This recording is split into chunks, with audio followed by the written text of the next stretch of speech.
Check, 1, 2.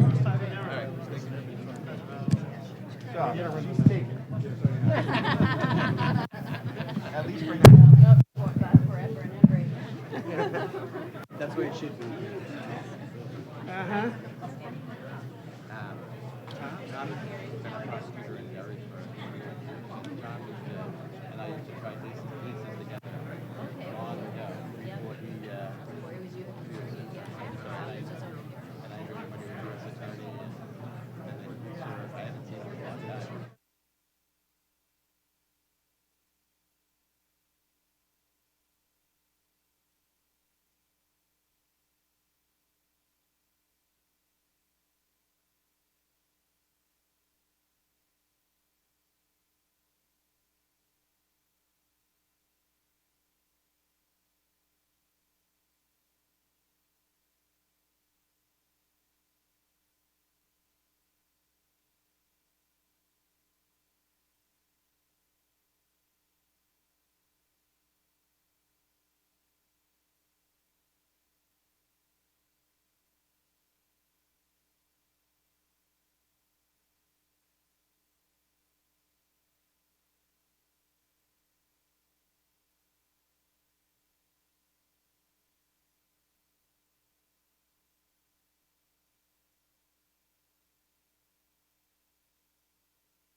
Mic check 1, 2, 3, 4, 5, 6, 7, 8, 9, 10. Mic check 10, 9, 8, 7, 6, 5, 4, 3, 2, 1.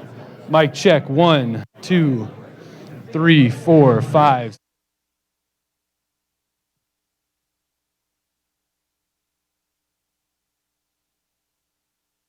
Check.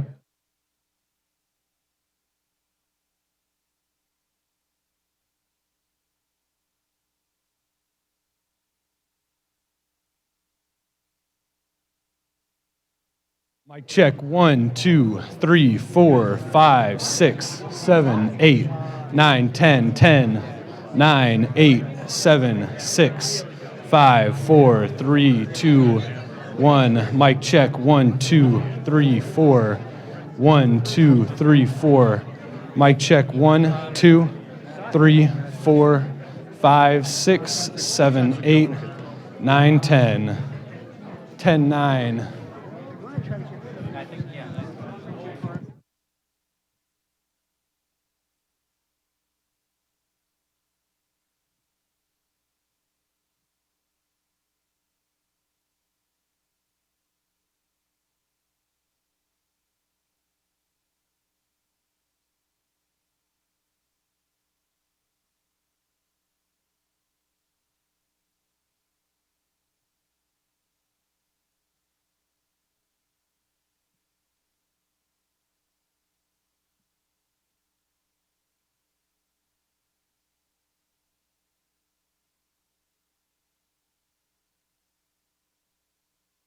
Check. 1, 2, 3.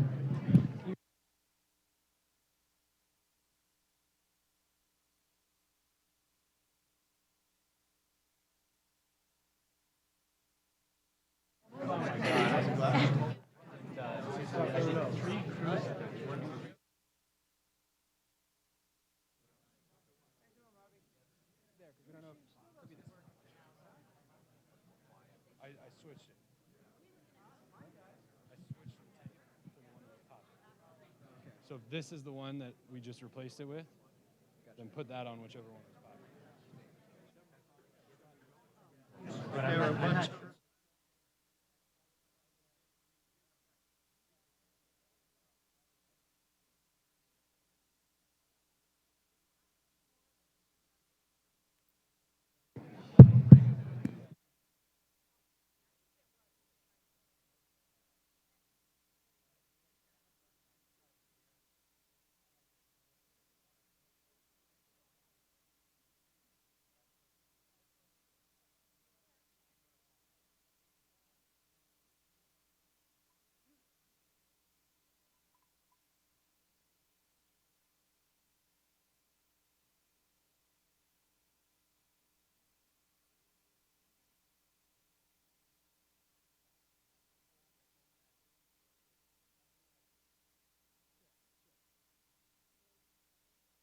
Check.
some people who would, some people who won't.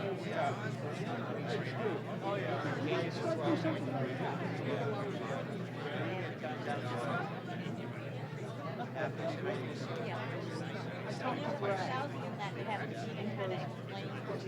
Crazy? Do it. All you do is get this done. That's just insane.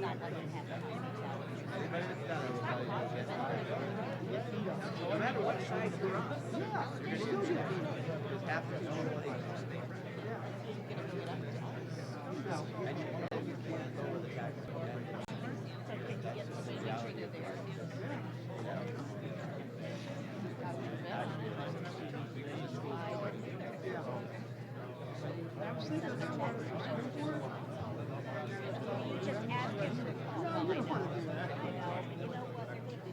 Now, being an ex-teacher, I know better. No, he doesn't. No, but get on one or two boards. Like, I don't know what else to do now. I think I am not a real. I bet on it. I beat out two incumbents the last time. In vote count. Frank will probably, I'm guessing Frank will probably rerun. Yeah. And I imagine everybody will run.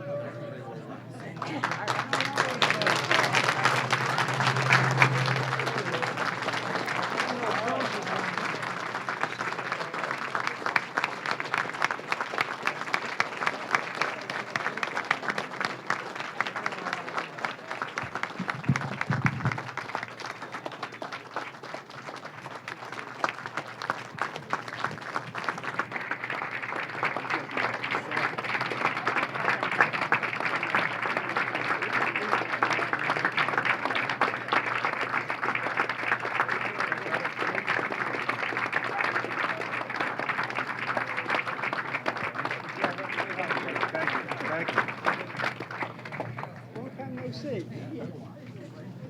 Good evening, everyone. My name is Wayne McDonald. I'm the chairman of the Christie campaign here in New Hampshire. We're delighted to have you come out, and we really appreciate it on this very frigid New Hampshire night, but we're used to it, right? This is New Hampshire. This is New England. So thank you very much for being here. We'd like to begin this evening by having the Pledge of Allegiance, and I'd like to call upon the president of the Student Council here at Hood, Emily Mountain, for that purpose.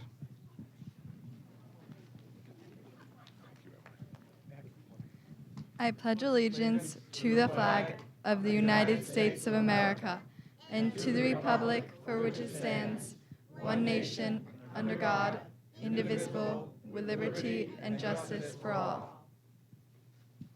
Thank you, Emily. And no Christie Town Hall is complete without our favorite singer, Sienna Zarek, to lead us in the Star Spangled Banner. Here you go, Sienna.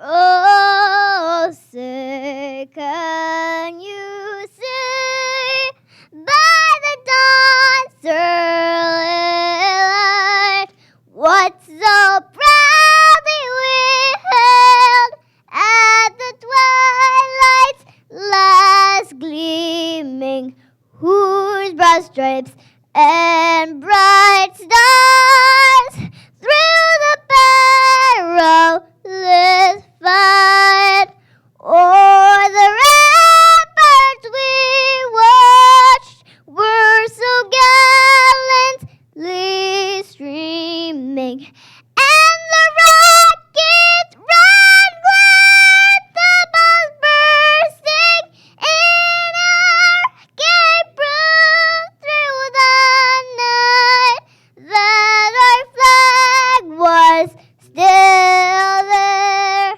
Oh, say does that star-spangled banner yet wave o'er the lands of the free and the home of the brave?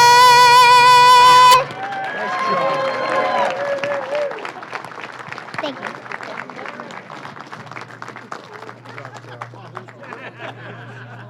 Thank you, Sienna. Great job as always. And now for the purposes of introducing our speaker this evening, our guest of honor this evening, I'd like to recognize a former state senator, former executive counselor, former assistant attorney general, and former United States attorney, Tom Colantuno. Did I leave anything out? Thank you, Wayne. Great to see you, Governor. So happy to have you here in Derry. I love Derry. And some of you may remember, I used to practice law here from 1981 to 2001, first on East Broadway with Judge John Corby, who many of you I'm sure will remember. And then we built our building on 23 Birch Street. And I was a happy practicing solo practitioner here in Derry in September of 2001 when I got the call that President George Bush wanted me to be the United States Attorney for the District of New Hampshire. And it was a call that changed my life. And I was actually at my home on September 11th watching my year-and-a-half-old daughter when I got a call that a plane had hit the World Trade Center tower. So I turned on the television, and I was watching the coverage, and people were speculating about what happened. Little did I know that I had a cousin on that plane. And a few minutes later, I saw the second plane hit the second tower on live television. I couldn't believe what I was watching. And I don't know how many people here were actually watching it live. Some of you probably were. So I knew that that event of 9/11, where 3,000 Americans were killed by terrorists, would change the nature of our jobs as U.S. Attorney. And when we took office, President Bush and Attorney General Ashcroft gave us our marching orders. And they said, do not let this ever happen again. And it was the consummate team effort, working together with the military, obviously, the intelligence agencies, and law enforcement, federal, state, local. And we met that mission, and we're very proud of that because we kept the country safe during those years. And Governor Christie in New Jersey was a main part of that effort. He prosecuted two of the biggest cases at the time that you may remember, the case of the Fort Dix 6 and the case of another plot where terrorists were going to use shoulder-fired missiles to bring down American airliners, American planes, passenger planes, and kill a lot of Americans. And unfortunately, since that time, we've let our guard down. In the past few years, we've had attacks on American soil, at least one a year. And you can remember them, like the Boston Marathon attack, the Fort Hood attack, the Times Square attack. Didn't work, but still an attack. The underwear bomber in Detroit, it would have taken down that whole airplane right over the city of Detroit. We had a beheading in Oklahoma City that a lot of people forget about. We had an Armed Forces Recruiting Center in Tennessee attacked, and people killed there. So we need a president who's going to keep us safe and put that as our top priority. And that's why I support my friend, Governor Christie. And when he called me up and said, Tom, I'm running for president, I'd like your support, I said, absolutely, I'll be there for you. Because I know this man. I trust him. He's going to keep us safe. And so I'm so happy to have him here in Derry, and I hope you join me on February 9th in voting for Christie for president. Chris, thank you. Thank you. Thank you. Thank you all for coming tonight. I appreciate it very much. It is cold here in New Hampshire. That is true, but I just came from Iowa. It was, I woke up Sunday morning in a place called Milford, Iowa, in the northwest corner of Iowa, and it was 15 below zero air temperature and 27 below with the wind chill. And someone's got to lower that bass on that microphone, or I'm just going to get rid of the microphone because it will drive me and everyone else crazy tonight. I want to thank you for coming tonight on a cold night here in New Hampshire with just 20 days to go until the New Hampshire primary. And that's why I'm so happy to see all of you here tonight, here attending, to listen, to ask questions, and to get this campaign moving in a direction where we're going to nominate someone who will have their mind focused on one thing, which is to defeat Hillary Rodham Clinton in November. We cannot let her become President of the United States.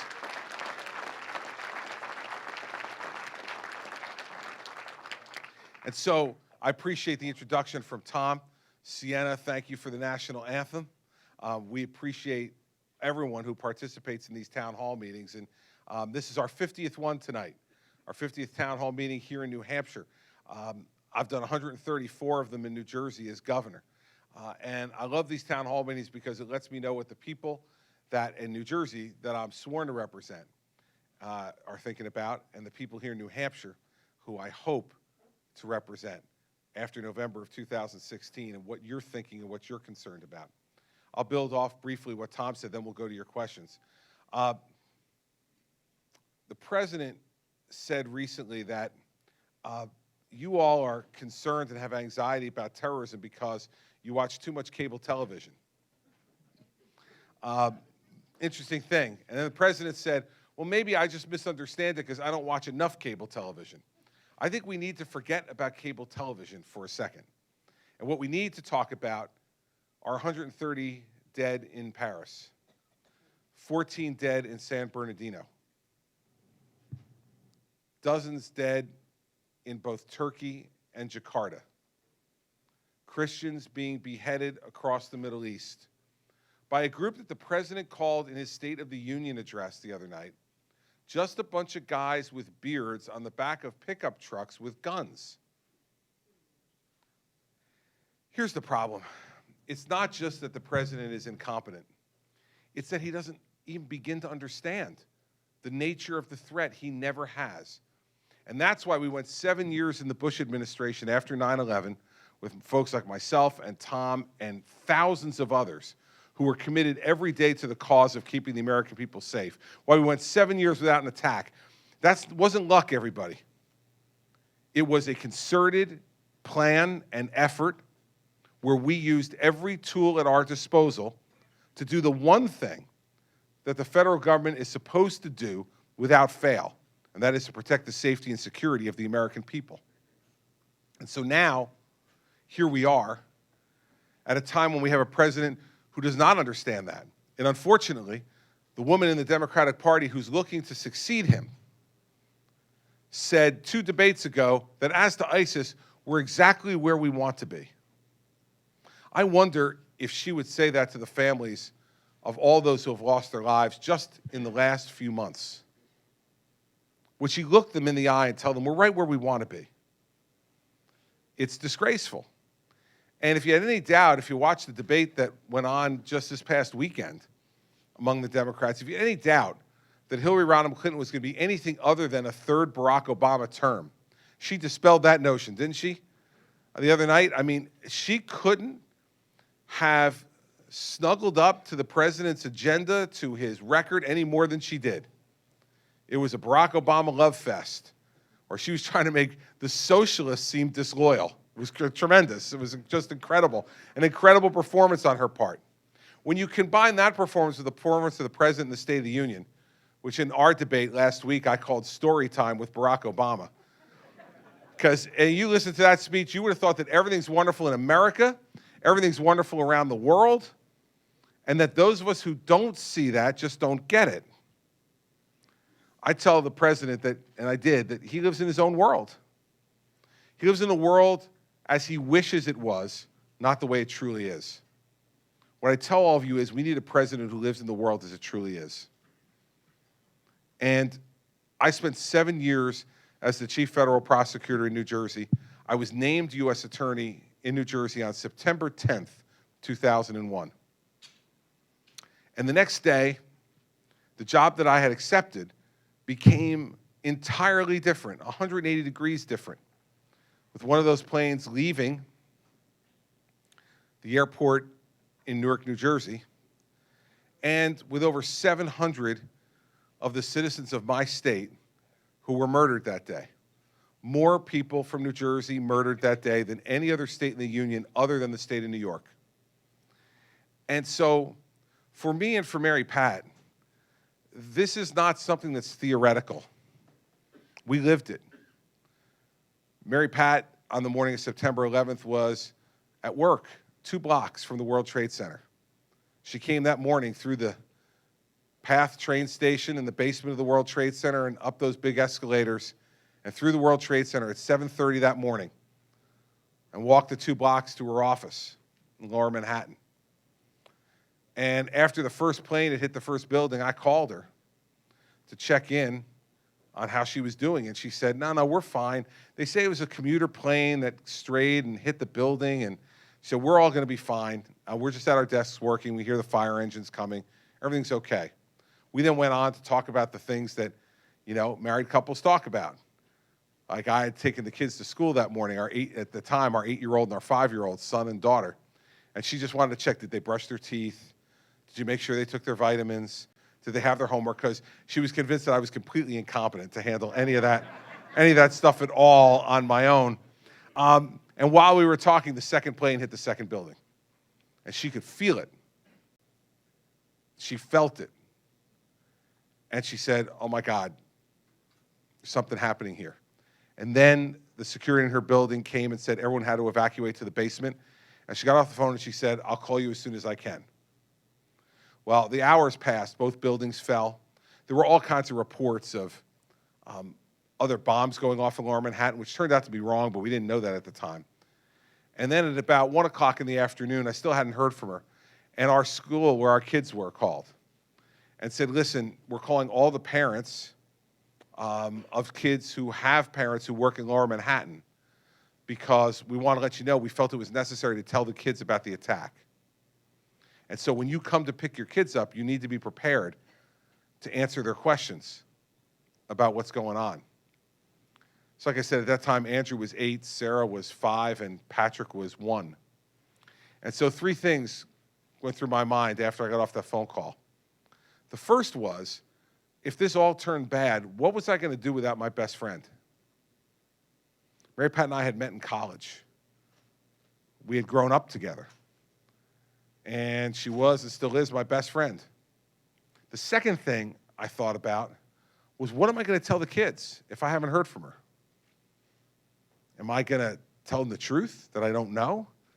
Am I going to make something up to try to keep them calm? What's the responsible thing to do as a dad with an 8-year-old and a 5-year-old?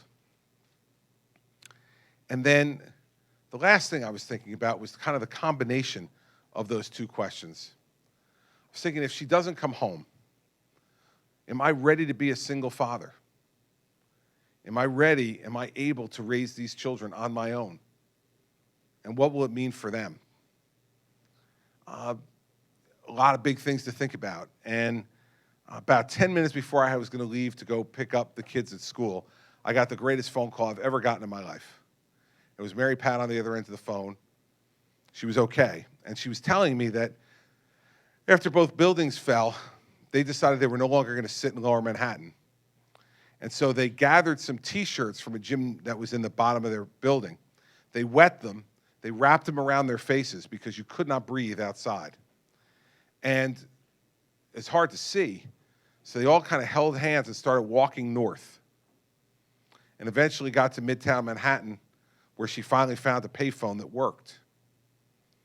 And I told her, get on a boat and get back home. And so she got in a boat on the east side of Manhattan to the Jersey Shore, a place called the Atlantic Highlands. And I drove down there to pick her up. And when I got down there, usually they let you pull right up to the dock, but this day they didn't. They kept us 3-4 blocks away. And so I was waiting in the street for her to come walking down towards me. And I saw a woman who looked like my wife, but she was wrapped in a blanket. I couldn't quite figure that out. And as she got closer, I could see she was soaking wet from head to toe.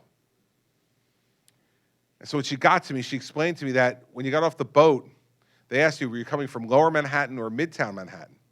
She said Lower Manhattan. They put her in a separate line. And at the end of that line was the fire department in that town. And because they didn't want you to bring the contaminants into New Jersey, they hosed her down with a fire hose from head to toe. And a really generous local department store was there giving out free blankets so that people could wrap themselves after being hosed down. We got home that night, and one of the first calls we got was from a friend of ours in our parish who Mary Pat had helped her husband get a job in Lower Manhattan. He had lost his job. He was in our parish. We saw him at church, and he said, can you help me? Here's some of my resumes. Can you pass them around to some of your friends? And she did. And he got a job at a place called Euro Brokers, which was on the 44th floor of World Trade Center Tower 2. And she asked Mary Pat, have you seen Frank? Did you see him today? Did you see him on the way into work? Did you see him on the way out? I hadn't heard from him all day. And she said, no, I didn't see Frank today. And his wife said, well, I'm sure he's fine. I'm sure he's in a hospital someplace and he just can't call me, but I'm sure I'll hear from him. I'll let you know when I hear from him. Of course, when Mary Pat got off the phone, the two of us looked at each other and we knew.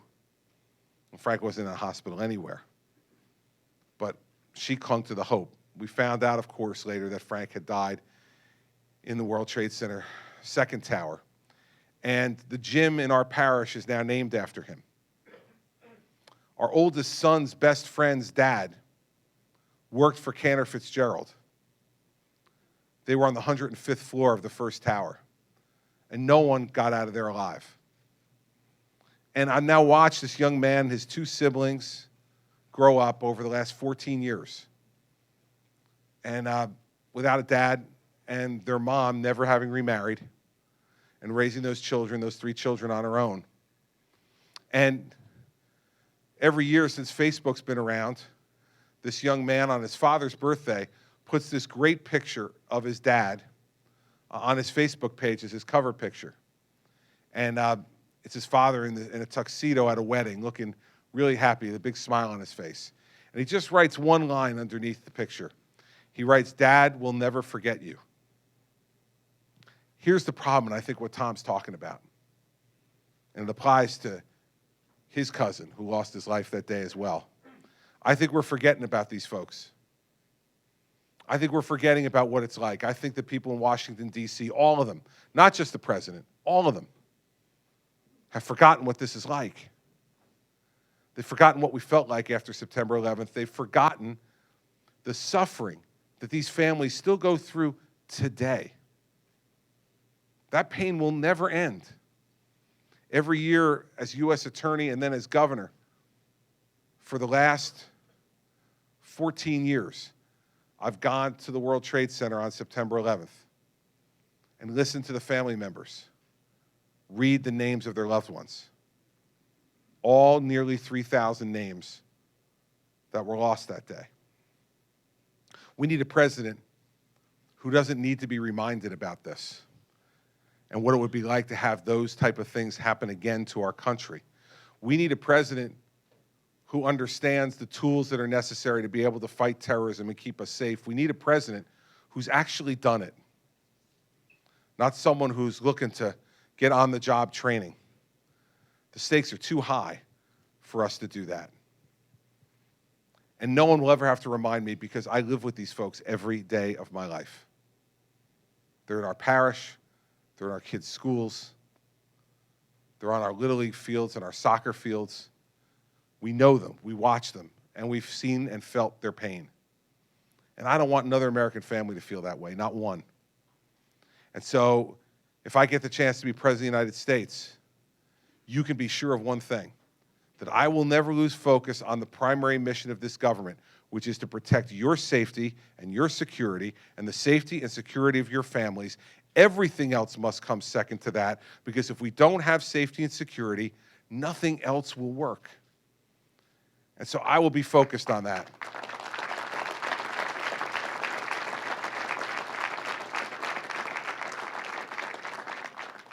So, now we get to the fun part. Okay, you get to ask questions, I get to answer. Now, here's the thing. I only have one rule in New Hampshire town hall meetings. That is, you raise your hand, I call on you, and you get to ask a question.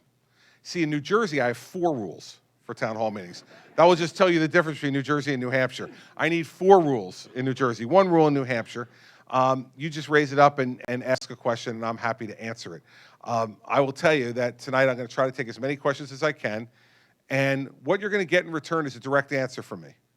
You may like it, you may not like it, but you're going to get your question answered. And because I think part of this process is all about hearing what I really think, not what some political consultant whispered in my ear or what somebody wrote on a piece of paper for me to read. Beware, by the way, of the people who come to town hall meetings to pick up pieces of paper to read them. Why do you need to read what you believe? Why do you need to read what you know? Why do you need to read a response to a question that you don't even know is coming? How did you know? Let me tell you something. We had 7 years of a guy reading from a teleprompter, okay? We don't need 8 more years of anybody, Republican or Democrat, reading off a piece of paper that someone else wrote for them.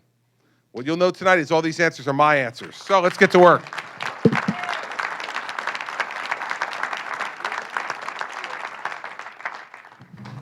And someone will bring you a microphone, too. Thank you, Governor. Well, some of us don't speak in front of all these people, so we might want to read. My name is Kevin Bowe. I'm from Massachusetts, and I've spent about 10 years working in the prevention area for heroin and prescription drug abuse. So that's why I really have to applaud you for all the work that you've done and really use your pulpit to make people aware and really attack the stigma and hopefully bringing people out of the corners to get help. However, I'm really dumbfounded by what you did yesterday.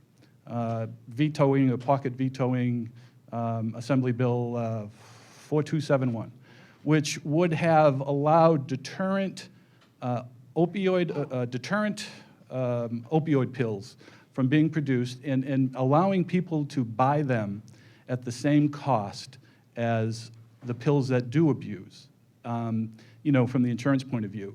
And I'm I read your statement as to why you said you were, you know, you pocket vetoed it. You said it needed further study.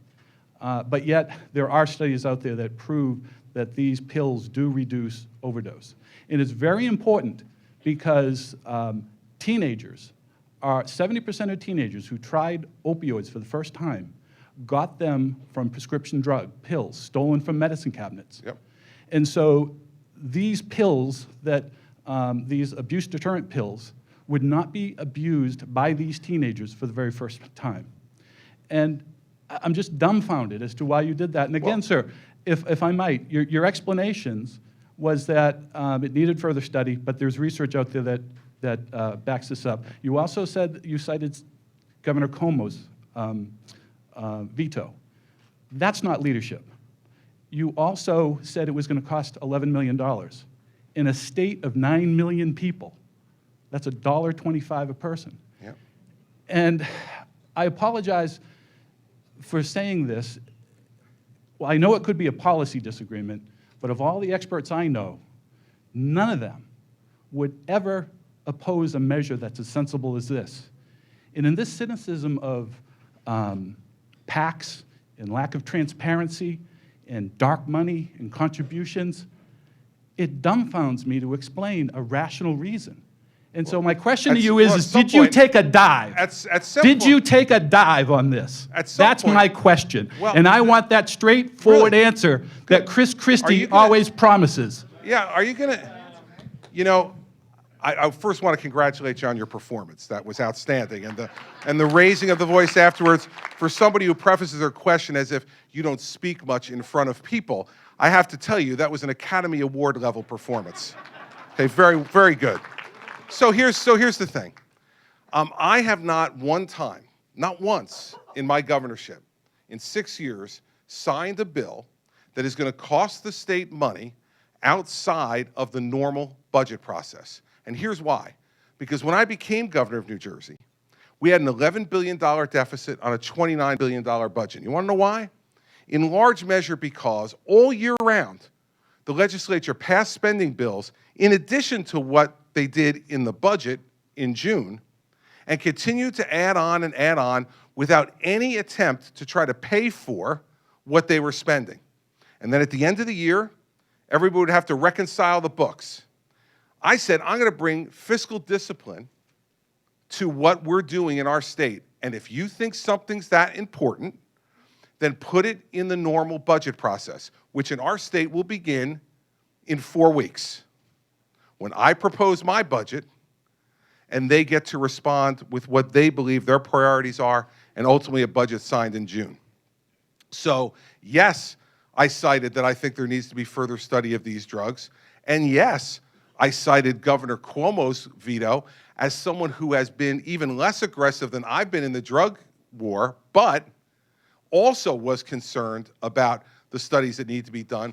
But the most important reason that I vetoed it, which was also in the veto message, was that I am not going to approve spending in the middle of the year absent an ability to show you're going to pay for it, which means put in the very same bill the cuts you're going to make in the budget that are going to pay for what, in fact, you put forward.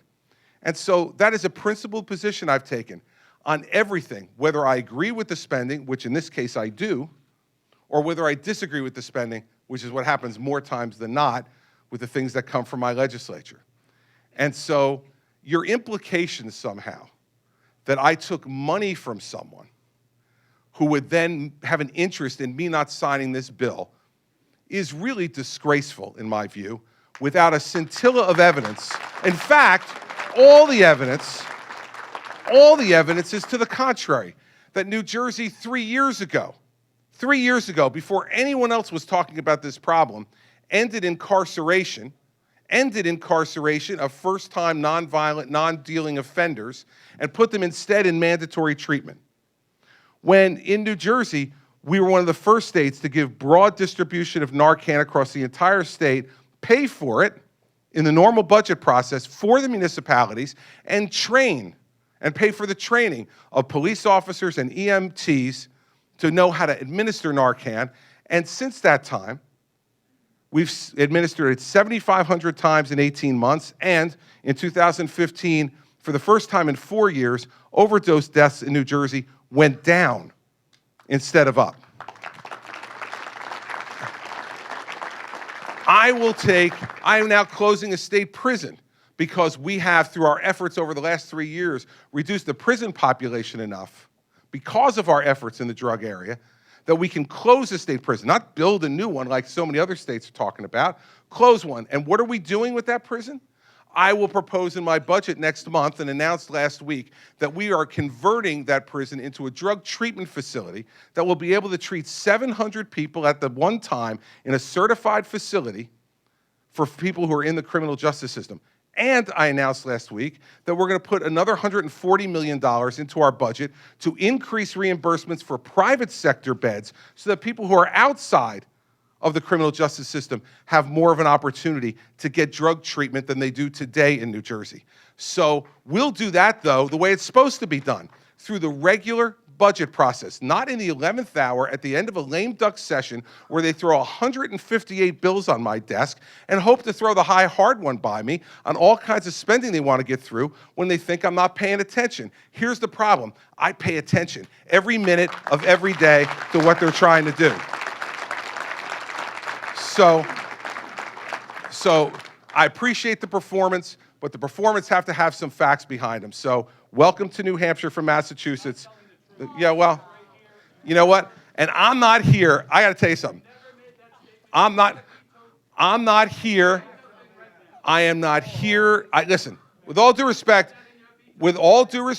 if you want to debate this, then become the 13th candidate for President of the United States. Get on the stage, and I'm happy to debate you. But I'm not here to debate you tonight.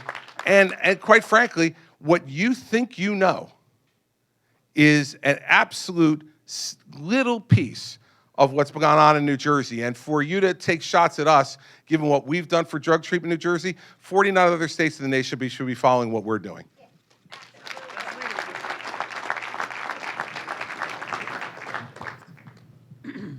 In Colorado, they sold nearly $1 billion worth of legal marijuana last year. If you crack down on marijuana legalization as president, won't you just be giving that $1 billion back to gangs and cartels? I love this. I really do.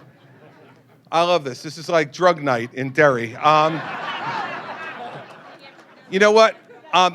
Here's the bottom line. Marijuana is illegal. The federal government, decades ago, made marijuana illegal. I don't care whether you're from Colorado or Washington State or any place else. You do not have the right to flout federal law. And so just because this president decides that he'll only enforce the laws that he likes and only enforces the laws he'll agree with, whether it's on immigration or whether it's on marijuana, I am not going to permit us as a society to sanction something that's illegal. And it shouldn't be, for me, it shouldn't be all that hard to figure out. You want marijuana to be legal? That's a perfectly acceptable position to take. Go to Congress and get them to change the law. But states are not permitted to go law by law, pick which federal laws they want to agree with, which ones they don't. Because believe me, you might like the Colorado. Yeah, well, no, you see, I understand the 10th Amendment. And so I want to know what other lists. So let me ask you this. So if next week Vermont decided to make heroin legal, then you're okay with that? Okay, good. Well, we've established a baseline of understanding there. So bottom line is, I want you all to understand something if I become president of the United States. The law will be enforced.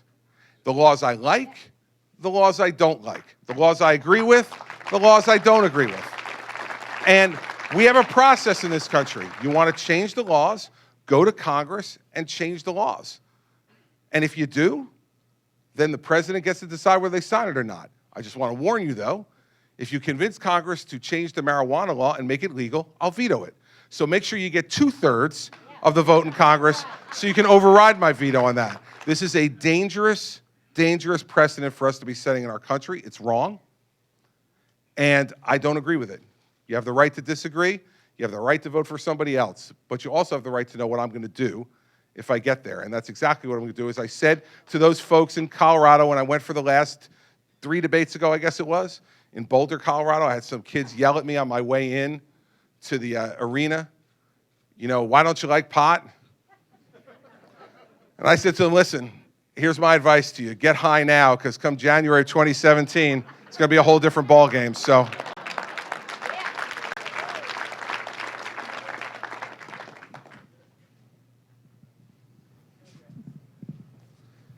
Governor Christie, I am a Hodgkin's and non-Hodgkin's lymphoma survivor. I've seen the cost of how much the chemo drugs cost. I luckily have very good health care through my employment. But I wonder, how are we going to handle if anybody loses their coverage on the insurances?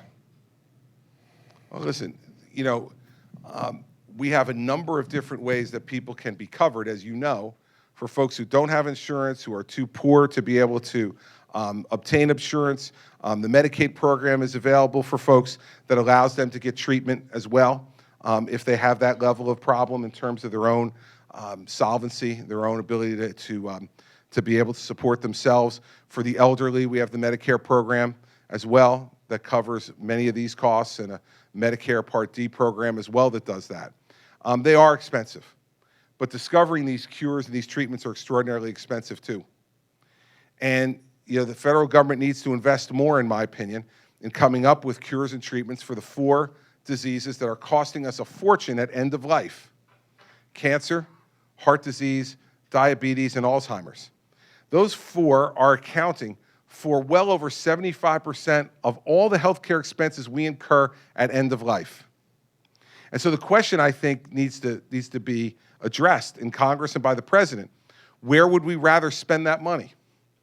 Up front, to invest with the private sector companies to try to come up with these treatments and cures so that we can not only enhance the quality of life for folks going down the line, but also lower our costs at the end of life when quality of life has diminished and we're extending life through the use of these drugs, and folks are spending an enormous amount of money, taxpayers and individuals, on it.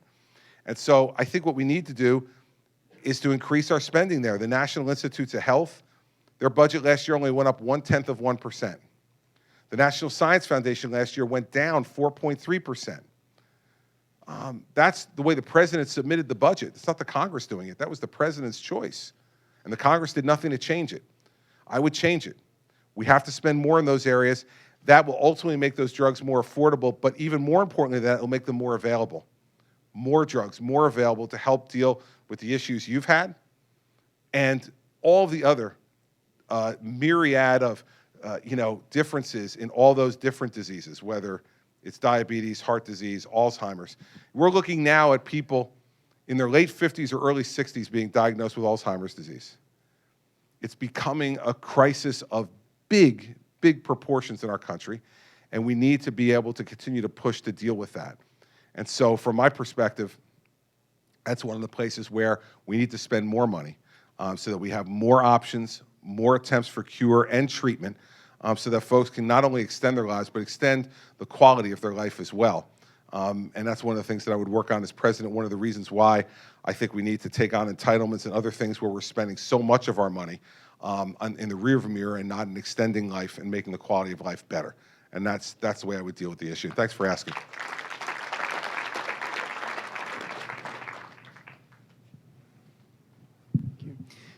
Recently, there was a pretty large natural gas leak in Southern California, and I'm curious as what you would do to hold SoCal Gas accountable for that leak and the thousands of people that had to leave their homes. What are you going to do to help them? Well, we have pretty vigorous laws in this country that if that was the result of negligent or intentional conduct, that they'll be subject to both prosecution and to civil penalties. And I think the way you handle that as president is, first off, you're not going to deal with every one of those problems as president. Our defender of the 10th Amendment over here would tell you that, folks in the state criminal justice system, the state civil justice system may deal with that. There might be federal lawsuits involved. And if it's something that goes over state lines, it might be something that federal law enforcement gets involved in. But we have, I think, sufficient laws to cover both the cost, so not only the civil liability to individuals who may have been hurt, but also the cost to the individual governmental units for any pollution, contamination, or other damage that was done. But also, if the conduct rises to it, that there could be criminal charges involved as well. Now, I'm not commenting specifically on that case, because I don't know enough about it to determine whether it's just a civil case or a criminal case, but all those things are available to us. Again, it goes back to whether you're going to have respect for the law or not. And this is a theme that's unintentionally come up tonight in a couple of questions, but I think really important and a big difference between me and the president. You got to enforce the law. And people will feel protected and will feel as if they're being treated fairly if they feel like the law is going to be enforced against everybody, whether it's you who made a mistake or whether it's SoCal who made a mistake. Right? No matter who it is, the law, we should be a nation of laws, not a nation of men or organizations. We should be a nation of laws, and we have to enforce those laws fairly and evenly. And I'm going to appoint an attorney general who I will give just one instruction to. Enforce the law aggressively, fairly, and completely every day you have the job. No matter who comes into your crosshairs, get the job done. I think if we do that, we can restore faith in our government, which right now people have a real doubt is working for them and maybe working for other folks. So that's the way I think it should be dealt with. I think as president, you wouldn't have a lot to do on that except to make sure that your attorney general and the other regulators who work under you are doing the appropriate thing and holding people to account for their conduct. If there was negligence there or worse, then they need to be held to account for their conduct.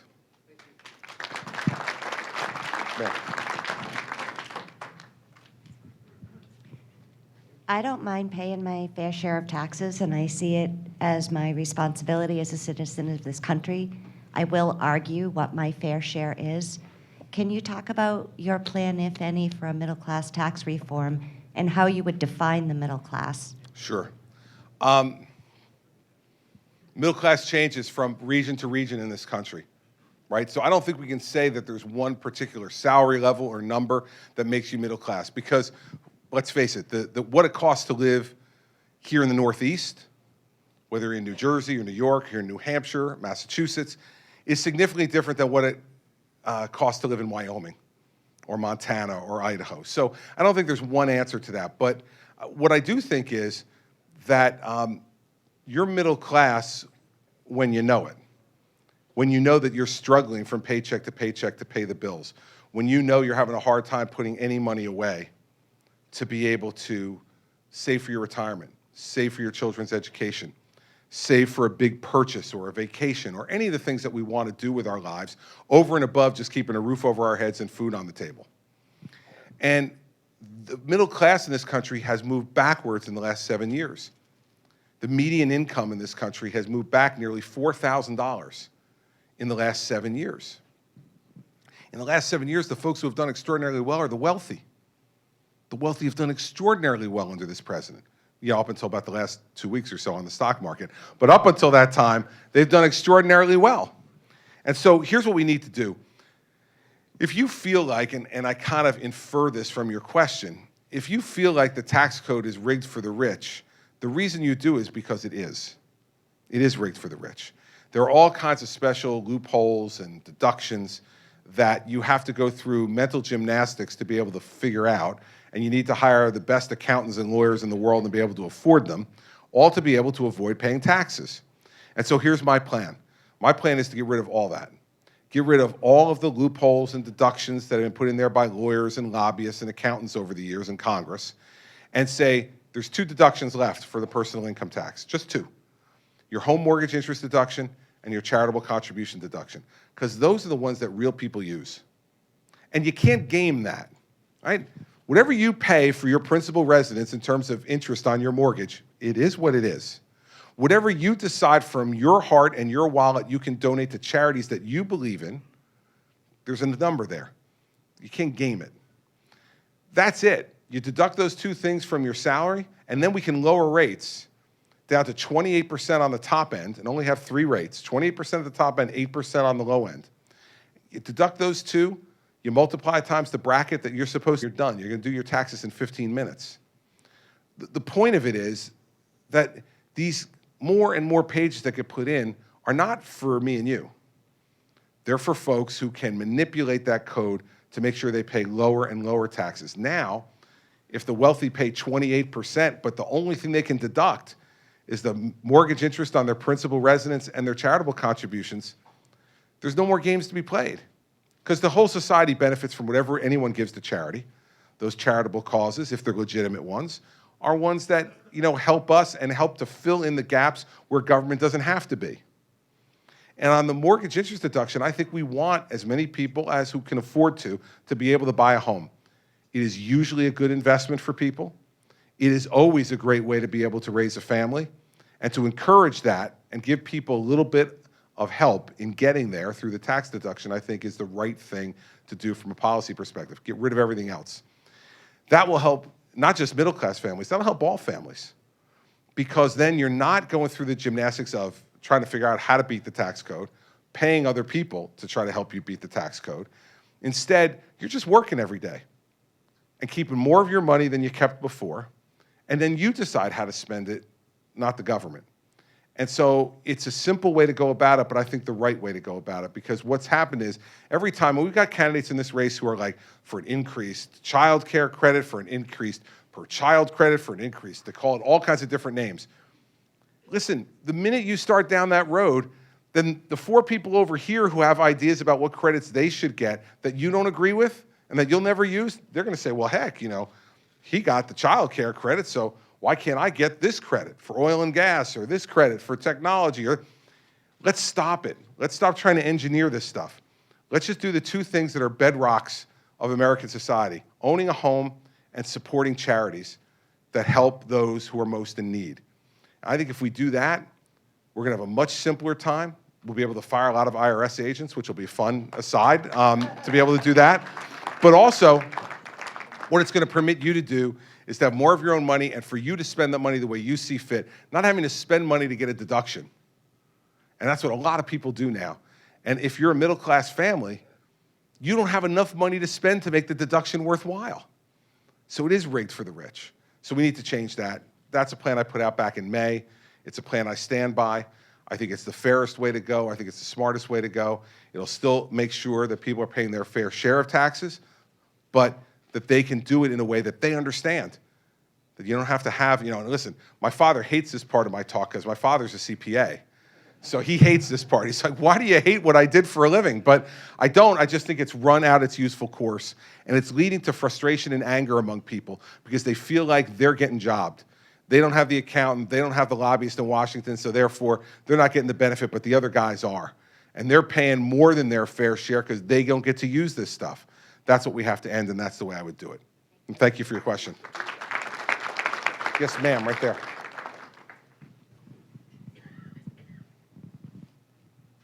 I am one who has a cheat sheet. Well, that's okay. I'm talking about if you're a I candidate. am not. Questioners can have as many cheat sheets as they want. Okay, first of all, I would like to thank you for taking a stand on Social Security with your plan. And what I'd like to ask is, on an average, women get less Social Security benefits than men due to they earn less or they do parenting and caregiving. Is this something that should be addressed when updating Social Security, and how? You know, it's interesting. No one's ever raised that one before with me. So I'm going to give you I'm going to give you an honest answer. I don't know. I don't know. I'm going to have to think about it. Because I haven't considered it before, and no one's ever raised that issue with me before at 50 town hall meetings or in any other forum. So how about we do this? We're going to get your information, your contact information. One of my guys or women will get it from you. And then I'll think about this. I'll look into it. And then before February 9th, I'll get back to you with an answer so you can make an informed vote. Okay? Thanks. Yes, sir. So first, I'm just dying to know, what are the 3 rules that the Jersey people have to follow that we don't? Yeah, you know, I know you're dying for it, but I'm not going to do it. Oh, come on. I'm not going to do it. I'm not going to do it to my Jersey brethren, but believe me, there's some stricter rules. That's all I can say. I'm going to come to a town hall in New Jersey then. So a follow-on to the tax question, what would you do with capital gains tax rates? I would leave them where they are. And the fact is that right now, I think we've got to focus on trying to get our deficit down and get it under control. And you know, you heard reports just this day or two ago that we're looking back again at $1 trillion annual deficits by 2022 on the path the president has us from a spending perspective. It's just unacceptable. And so the first thing I'd like to do is to deal with the issues that lady raised, which is, how are we going to deal with the folks who are struggling day to day to make ends meet? Let's get their tax system under control. Then let's look at what reaction the markets give to it and whether we need to make any adjustment in capital gains or dividends type taxation. But right now, I'd leave it where it is. I'd deal with the other underlying portion of the tax plan that I talked about, and corporate taxes, and get those better under control and stop the double taxation and lower it from 35 to 25 so that we're not the highest corporate tax in the world, and wonder why corporations are moving and leaving America. You know, Pfizer is now leaving America to be an Irish company. It's outrageous. But you know what? They have a responsibility to their shareholders. They can pay significantly less tax and make more profit for their shareholders. They have a responsibility to do that. And the way Hillary Clinton wants to deal with this is to prohibit corporate inversions. That's what it's called, when you leave one country to go another. It's a corporate inversion. I'd rather change the circumstances which make a corporate inversion, you know, successful and attractive. So let's stop double taxing. We're one of the few countries in the world, including North Korea. How about this? We're on the same level of North Korea on this one, okay? That double tax corporate profits. So that if you're an American corporation and you make money overseas, let's say in Great Britain, you pay tax in Great Britain. In America, you get no credit for that tax. Everywhere else in the world, they don't permit double taxation. Here we do. So what's happened? $2 trillion of American profits are staying offshore, not coming back to be reinvested in creating American jobs and American opportunity, because then they don't have to pay the second tax on it. Doesn't make any sense. No other countries do this. We're the ones who do it. And 35% of zero is zero. Right? You're not bringing any of the money back, so even a lawyer can figure out 35% of zero is zero. Right? We need to do better than that. So I want to address those issues, which I think will be a much greater driver in creating jobs. And then let's see how the markets react and how investors react, and see if we have to deal with capital gains. But I'd leave it the way it is right now. That young man right back there, he's coming and getting your microphone for you. Thank you, Governor Christie. My name is Bryce, and I am in 6th grade, and I think there are too many standardized tests, which takes away time from learning. What is your view on standardized tests? You know, I love that self-interest even rears its ugly head in the 6th grade, right? Of all of the big problems we could be talking about tonight, Bryce proves that all politics is local, right? All right, Bryce, here's the thing. I think that it's important for us to test. I think it's important for us to know whether you're learning. I think it's important for us to know whether you're learning well compared to the people in your class. I think it's important for us to know whether you're learning well compared to the people in other towns in New Hampshire. And I think it's important that we know whether the kids in New Hampshire are learning well compared to the kids in the region and the kids across the country. Because if you're not, we got to do something to fix that. And if we don't test you, we can't know what you're doing. Now, I know there's a big argument in America right now about testing and how much testing. Of course, like in anything else, there has to be a reasonable level of it. But I think what's happening right now is we're getting this knee-jerk reaction against all testing. And I think it's a problem. And I think if we don't test you and don't know objectively what you're doing, more than just the grades you get from your teachers, but objectively know, do you know certain principles of mathematics? Do you understand certain principles of science? Do you know a vocabulary that is equivalent to your age and your grade level? If we don't know those things, you know when you're going to learn them? When you go off to college. And you're sitting in a college classroom and you're saying to yourself, I don't understand. And you had no notice beforehand that you didn't understand. You felt like you were doing okay. Then all of a sudden you're sitting there and you don't understand. You won't be able to do the work. You're not yet prepared. I want to try to get you prepared before that happens to make sure that you do well. So I know that there are some folks who think this takes away time from learning. I'm sure it takes some time away from learning. But the fact is that I think we have to test. We can negotiate and talk about how much that testing is, how frequent it is, at what grade levels it is, but I think we have to at least be committed to the idea that we owe it to you to make sure that the education that you're getting is going to prepare you for what you want to do with your life so you can reach the fullest of your potential and do whatever you're dreaming you want to do. And that's what I hope we'll be able to do. So I think there still has to be testing in this country. I know you don't want it, but I think we're going to have to do it, Bryce, I think, all right? Okay. Thank you, buddy.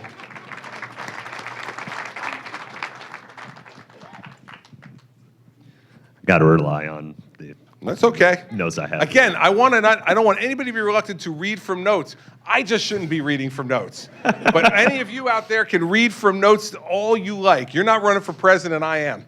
Or at least I don't think any of you are running for president. Go ahead. All right. So what, in your opinion, is the major difference between your view of immigration and border security and that of other Republican candidates running currently? Which of the other 11?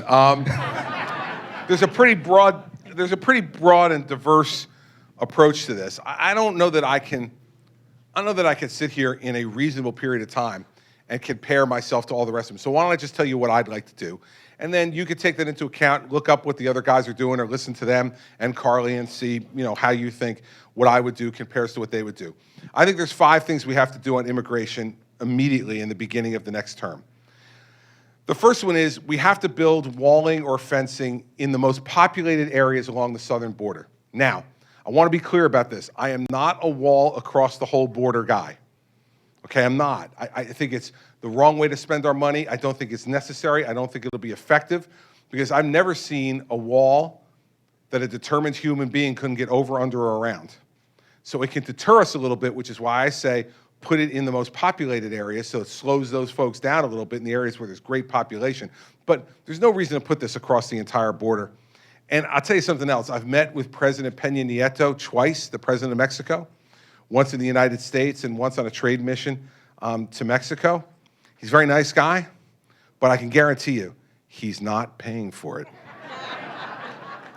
I don't care who asks him or what they threaten him with or how tough they are. I don't care, okay? He's not paying for it. It's not gonna happen, all right? So please, understand, you want the wall, perfectly acceptable position to take, just know you're gonna pay for it. You're gonna pay for it. We're gonna pay for it. Second thing I'd say is that one of the biggest problems we have coming across the southern border is not just people, but it's drugs and guns. And so I think we should embed FBI, DEA, and ATF agents with our Border Patrol. They're the folks who are most trained and best prepared to interdict drugs and guns from the border. So let's put them down there. Let's put more of those agents down there to work with our Border Patrol folks so that we can be most effective at doing that. Third, I think we have to use the technology we have to monitor the border. Let's use drones with cameras and let's use stationary cameras in the more remote parts of the border where the populations are very low and the areas are remote. We can then monitor those real time with screens and cameras. And if there's something going on in that area of the border, we can deploy forces to that area of the border to deal with it. But that way you don't need to put people permanently along that border, which is an enormous expense, or to build the wall across the whole border, which I don't think would work anyway. Fourth, we need to remember that by all estimates, 40% of the people who are here illegally, of the 11 million or so who are here illegally, do not come over the southern border. They come through our airports. They get visas. And you know, a couple of weeks ago, the Department of Homeland Security testified before Congress that there's 120,000 people in the United States on revoked visas who they don't know who they are or where they are. You know, again, their main job, their number one job is to protect our safety and security. How can you be protecting our safety and security when you have people who are coming in here, you lose track of them, and then you revoke their visa, but where do you send the revocation? You don't know where they are, right? I mean, it makes no sense. So here's what I think. And I said this in New Hampshire back in the summer and got a lot of interesting reaction from the media. I said, if Federal Express can track a package from the time it leaves your door till the time it gets to the door you're sending it to, right? You go on the computer at any time, they tell you, it's on the truck. It's in the processing center. It's out of the processing center being loaded onto the plane. It's in the air. It's off the plane. It's back in another processing center. It's back in another truck, right? And then it's at the doorstep, right? If they could do that, why can't we use the same kind of technology to be able to track people when they come in here on visas? And here's how we could do it. Now, of course, when I suggested this, the headlines were, Christie wants to treat immigrants like packages. I got asked on CNN, are you going to embed chips in people when they come in the country? Like, no. Are you going to put barcodes on their shoulders when they come in? No. You already have barcodes, everybody. They're right there. They're called your fingerprints. Okay, you already have barcodes. I don't need to put new ones on you. So every person who comes in here on a visa, we should have a biometric tracking visa system that you give your fingerprints when you come in here on a visa. And then every time you want to access services in this country of any kind, you have to give your fingerprint. When you match it up against the database, if the flag goes up and says, oh, you overstayed your welcome, that person calls law enforcement takes the person away. We have to do it. Because otherwise, I mean, listen, this is like if you invited some folks for Christmas dinner, right? And then, you know, it's busy at Christmas, you know, everybody leaves, you think, and then you're cleaning up, you're putting the gifts back under the tree and stacking them up, and you're exhausted, and you and your husband or wife go to bed, and then, like, the next day you go out and you return things that you didn't like that people got you or didn't fit. That whole day is shot, you're eating leftovers, you're falling asleep on the couch, and then, like, the next day, you go, oh, you know what? We forgot to straighten up the guest room. And you go back up to the guest room, and they're still there. You invited them for Christmas. They haven't left for days, right? I mean, you wanted them for Christmas, but you don't want them for after Christmas.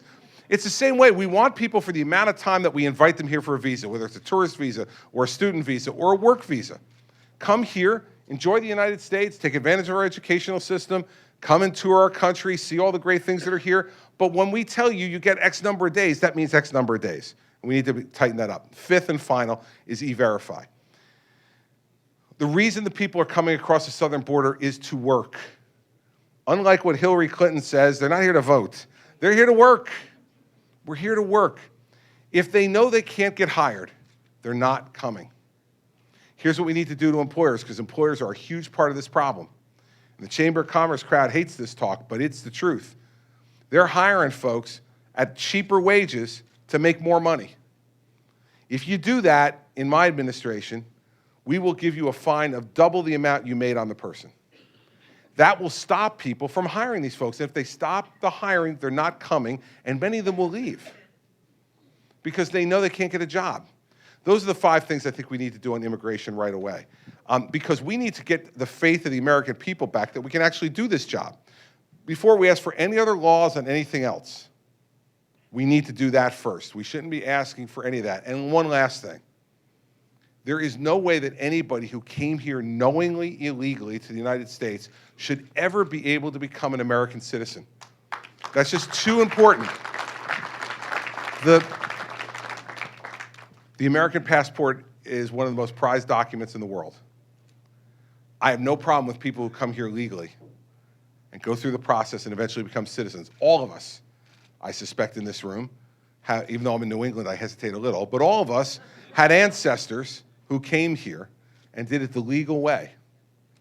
I'll end by telling you this, because I think our party, because of some of the rhetoric of some of these other candidates, has been, classified as an anti-immigrant party. We are not. We are anti-illegal immigration, not anti-immigration. And, my great-grandmother and great-grandfather came here from Sicily. And when their ticket got called to come over, my great-grandmother was 9 months pregnant. So I can only imagine what the conversation was between her and my great-grandfather, but she knew if she got on that boat, she was giving birth on that boat between Sicily and New York. And she got on the boat. And my grandfather was born somewhere in the Atlantic Ocean between Sicily and New York City. Now, this was a thing that my mother used to tease him about all the time. My mother used to tease her father and say, "You're nothing. You're not Italian. You're not American. You were born in the ocean. You're nothing." And I remember, it was the only time I can remember as a kid my grandfather getting angry. He would get all red in the neck and start really, "Don't you say that in front of my grandson. I'm an American. They made me an American when I got to Ellis Island." He was so proud of the fact that his mother and father sacrificed everything to give him a chance to be an American. We don't ever want to lose that in this country. We always want to be able to be welcoming to people who want to come here and make a great life, but they got to do it the right way. And if we encourage the wrong way, we're not only doing something bad for the folks who are already here, we're hurting the people who are legally waiting in line to do it the right way, and neither one of those things is right. So that's what I do on immigration. I don't know how that compares to the other guys, because, man, they're all over the block. Marco said that he wrote the Gang of Eight bill with Chuck Schumer that allowed for amnesty. Then I was in Iowa, I'm laying in bed in the hotel watching on TV, and I see Marco on an ad saying, "There will be no amnesty in a Marco Rubio administration." I'm like, damn, man, I must have read the paper wrong. All right, Ted's all over the place on this, so I can't characterize everybody else's position. It would give me whiplash. That's my position. You can compare it to everybody else's and decide whether it's to your liking or not. Yes, ma'am. There he comes. He's coming. Governor, you seem more reasonable than some of the people in your party who are running. Thank you. So here's my question. You gave a very impassioned description of what happened on September 11th. I grew up in New York City. I have a great affinity for the place. But 33,000 people in America were killed by gun violence last year. 20 children died in Newtown. How many people died in Aurora in that movie theater? Gabby Gifford was shot in the head. People want to own guns, that's fine. But 62% of the American public wants reasonable gun control legislation. The NRA blocks any discussion of this. They block research. They block the development of guns that can be safety designed so that only the owner can use it. And I think we've come to a tipping point in this country. I don't particularly want to be on a subway, which is what happened in Boston yesterday, where some civilian who owns a gun may decide to shoot somebody who he thinks has a gun. That, to me, is not safe. And I understand the ISIS threat and the terrorist threat, but I feel I personally feel victimized by people walking down the street with concealed firearms. I don't want to be in that kind of environment. I don't want my grandchildren to grow up in that environment. I want there to be a reasonable discussion about reasonable gun control legislation. I want research in this country. I think Massachusetts has some of the strictest gun control legislation in the country. We also have the lowest per capita number of deaths with guns. And I just feel like the NRA has a lock on Congress. They've bought Congress, heart and soul. And what the president did last week was only taking steps, moderate steps, to enforce the laws that are on the books. He's not saying you can't have a gun. What he's saying is let's discuss it, let's enforce what's there. I think I'm about to lose the reasonable mantle. But let's see. A few things. First off, let's start backwards and go to the front of your comments. What the president did last week should scare you. And it shouldn't scare you from a gun perspective, because you agree with him. okay? So that's fine. I understand your point of view. You expressed it really eloquently, and you agree with him. Here's the problem.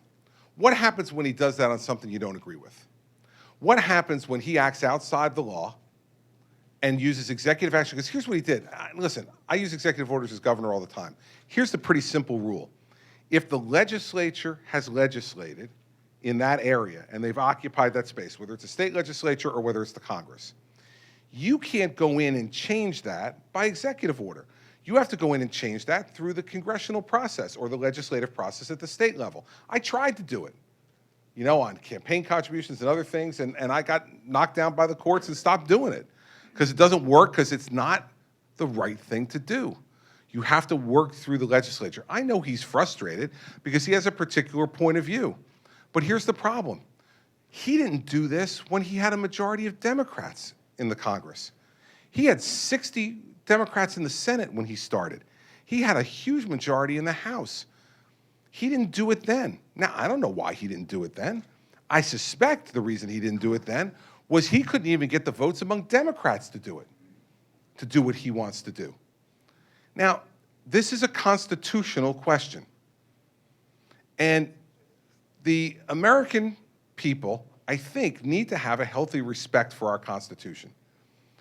Now, I don't think that the founders, like, threw the different rights that were acknowledged in the Bill of Rights into a hat and put them in the order that they picked them out of the hat on. Doesn't seem to me that's the way they did it. The First Amendment talks about freedom of speech, freedom of the press, freedom of religion, the prevention of an establishment of religion, freedom of association. I think all things that are pretty much bedrock type of rights for the way we live and perceive liberty in our country. The next one is the Second Amendment, which says you have the right to bear arms.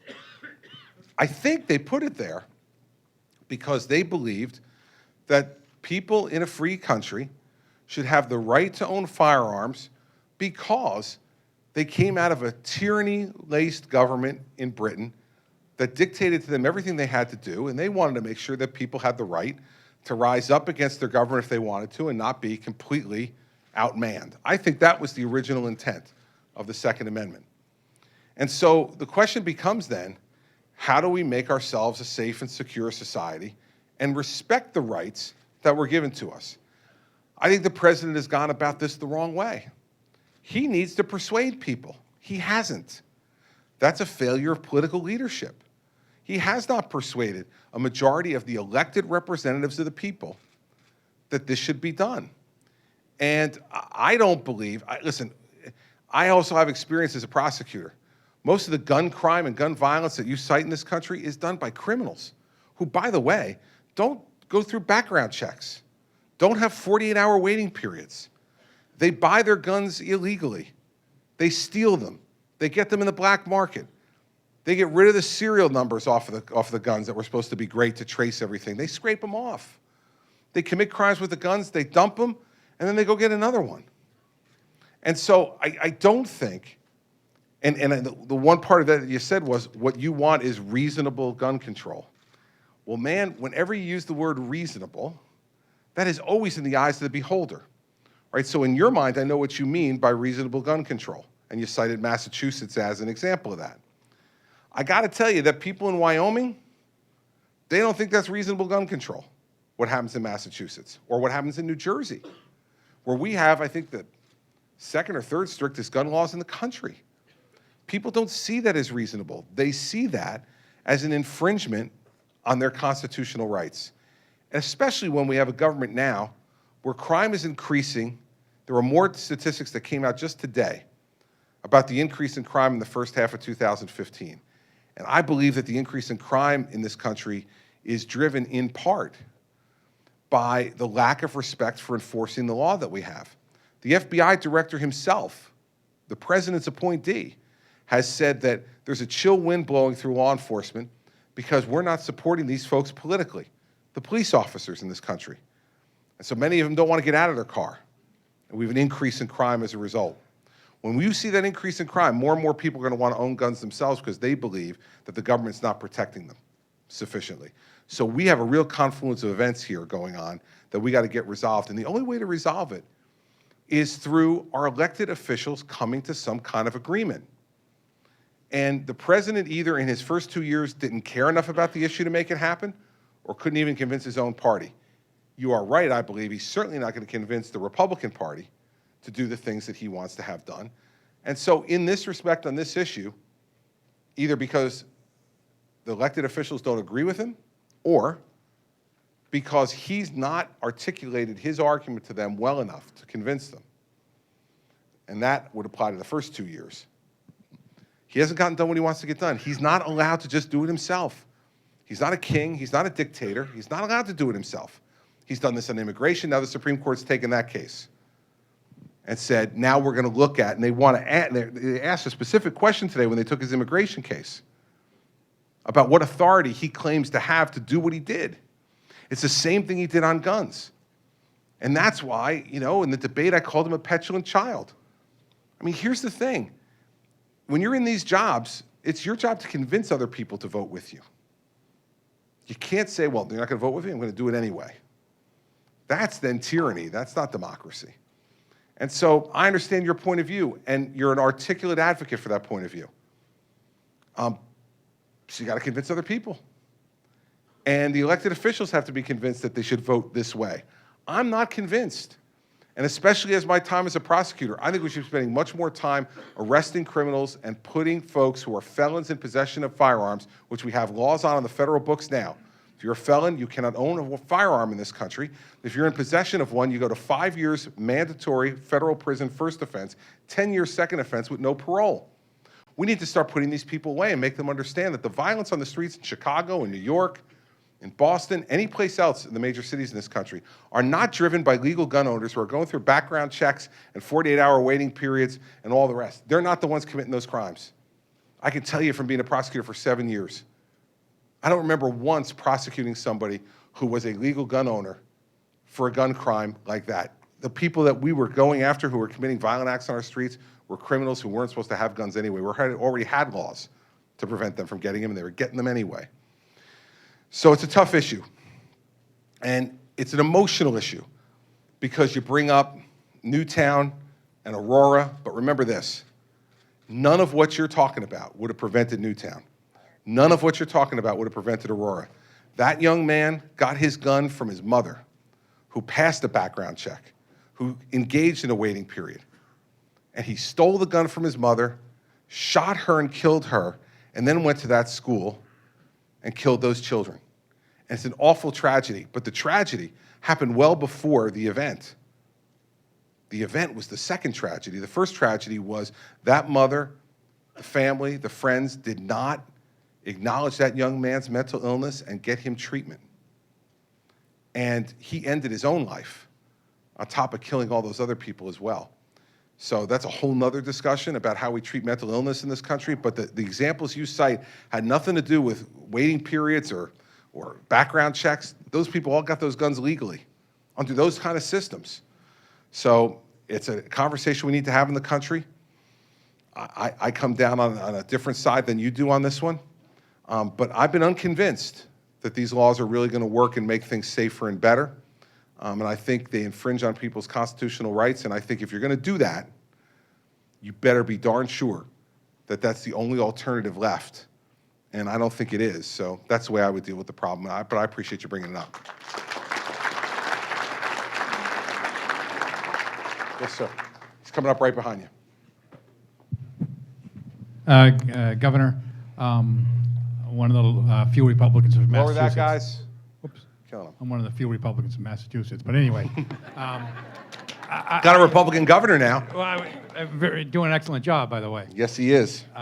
But I heard your position on Social Security at a prior town hall meeting, and I understand it. I don't quite agree with it.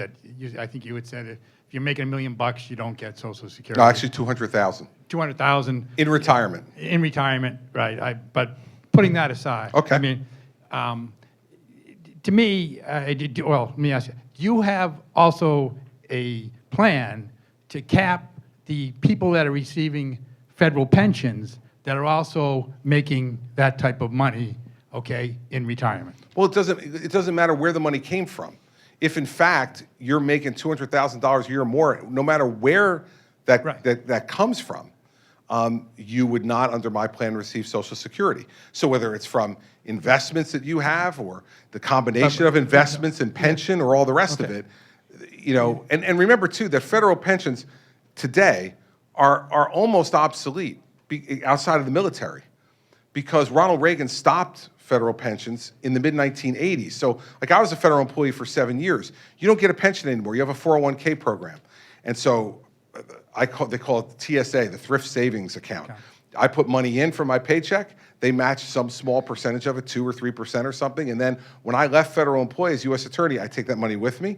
I deposit it in another 401k account. So federal pensions really, except for the military, are no longer a part of American life and haven't been for over 30 years. So some are still being paid, but those folks are going to die out over time. Because I believe, I think on one of the, Ted Kennedy was, before he passed away, he was eligible for. Oh, well, members of Congress, whole other story now. Hold on. Members of Congress. But that's really my point. Well, listen, stuff like that. Listen, I would be more than happy. I would be more than happy tomorrow to sign a bill to say that members of Congress don't get a pension. Right? I mean, why should it be that no other federal employees anymore get a pension, except for the men and women in the military, who, by the way, are in a much, much different circumstance, we'd both agree, than members of Congress, right? So I would be willing tomorrow to sign a bill as president to say, members of Congress don't get a federal pension. It's outrageous that they get a pension. They go and serve for a period of time. Fine, do the same thing I did as U.S. Attorney. Take a percentage of your salary, put it away in a retirement account, pre-tax, let the government match a percentage of it, and then you take your money with you when you leave. It's outrageous that they get it. And by the way, there should be term limits too. Why is it that governors in the main across this country and presidents have term limits? So they're dispensable after a period of time, usually 8 years. After 8 years, you're dispensable. But members of Congress, indispensable. They have to stay for life if they want to. I mean, I have a guy in my state legislature in New Jersey who has been there for 43 years. Now listen, man, if you haven't gotten it done in 43 years, go home. How could you not get it done in 43 years, right? Yet we let these people stay, and then we wonder why we get the circumstances we do. This woman is frustrated because people in Congress she feels are bought by the NRA. Okay, let's not even talk about whether we think that's true or not true. Let's assume it's true for the sake of the argument. Well, if they're cycling out every 12 years, it becomes a lot more expensive to buy all of them every 12 years, right?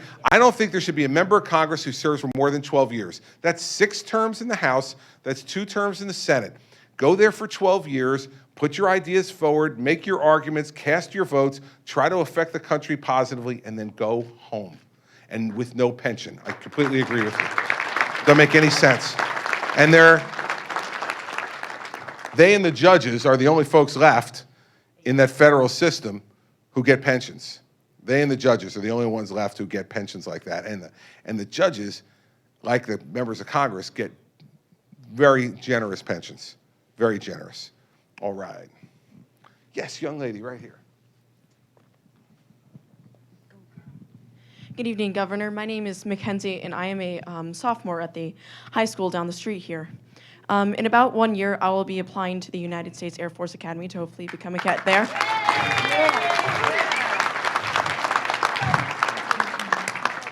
And after I hopefully graduate from there, I'd like to become a fighter pilot in the United States Air Force.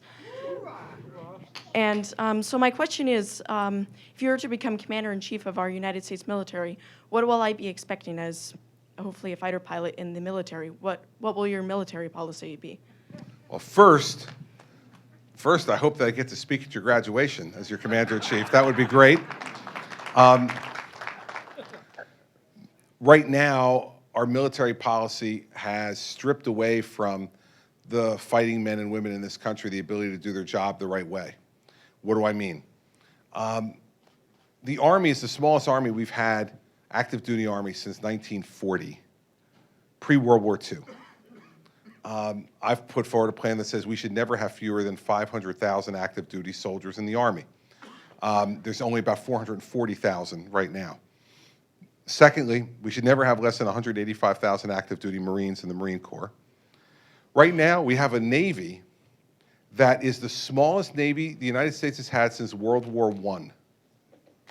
World War I. We're now talking about the 1917 to 1919 period. It's about 260 ships. I'd move it up to 350 ships. And for the place you want to go, we should never have fewer than 2,600 coded aircraft ready to go that are modernized and ready for you to be both effective and safe when you fly. That's what we would do with our military. But also, we'd have to deal with you after you leave the military.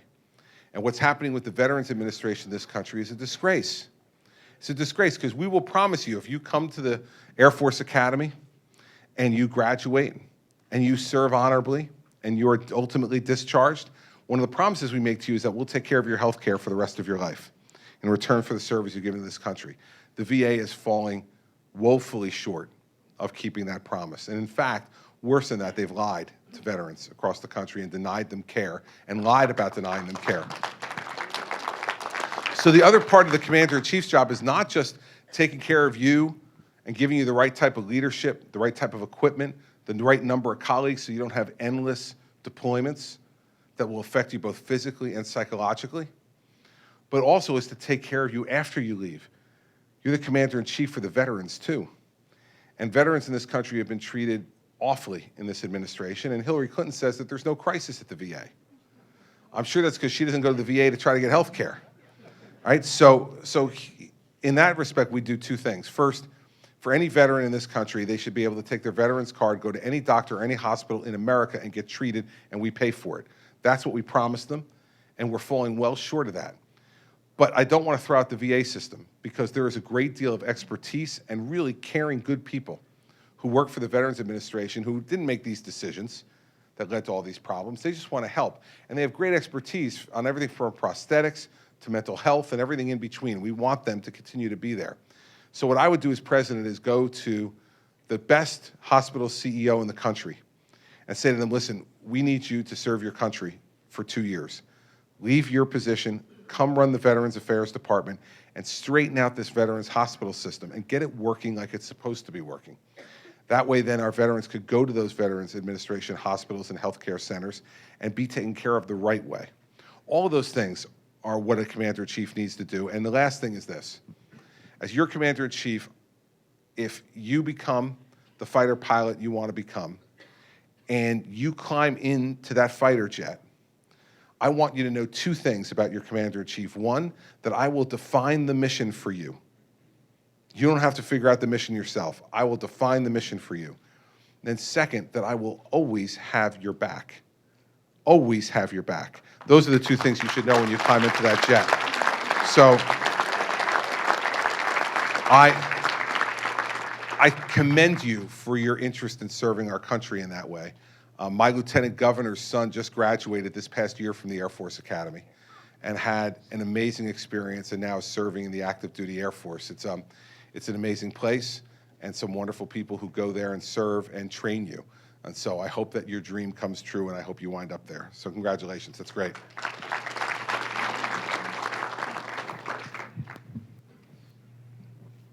Governor, right now we have a majority in the House, Republican majority.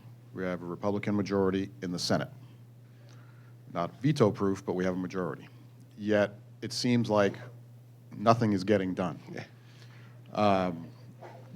Actually, I think it's less now than when it was when we didn't have the majority. So what it's done is it's weakened Congress, but strengthened the president because now he's doing everything by executive order. So if you became commander-in-chief, how are you going to go down there and grease the gears of Congress to get it working? Because I don't think the people, right now, Congress has a lower approval rate than President Obama. Oh, by a lot. And I don't think it really matters what letters after their name. I don't think any of them are doing anything. No, I agree with you. And listen, I think the approval rating, the last approval rating saw of Congress is 13%. And my only question is, who are the 13%? Right? Like, who are the people who are going, yeah, I like that. More of that. Let's do more of that. I mean, it has been an enormous disappointment. And I will tell you, for me personally, it's been an enormous disappointment.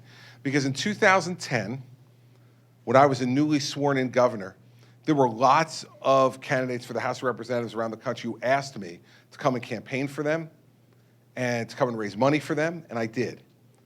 And they said, if we get in there, boy, we're going to hold the president's feet to the fire. We're going to change things. So we elected them in a majority in 2010. They haven't done anything. And then in 2014, I could tell you how many people asked me to come and campaign for them in their Senate races. Because what they told us was, see, we can't do the things in the House because of the Senate. See, if we got rid of Harry Reid, you remember this argument, if we got rid of Harry Reid, boy, then we'd really be able to change things in this country. Okay, so I went ahead and did that. And they've done nothing. They've done little or nothing of what they promised.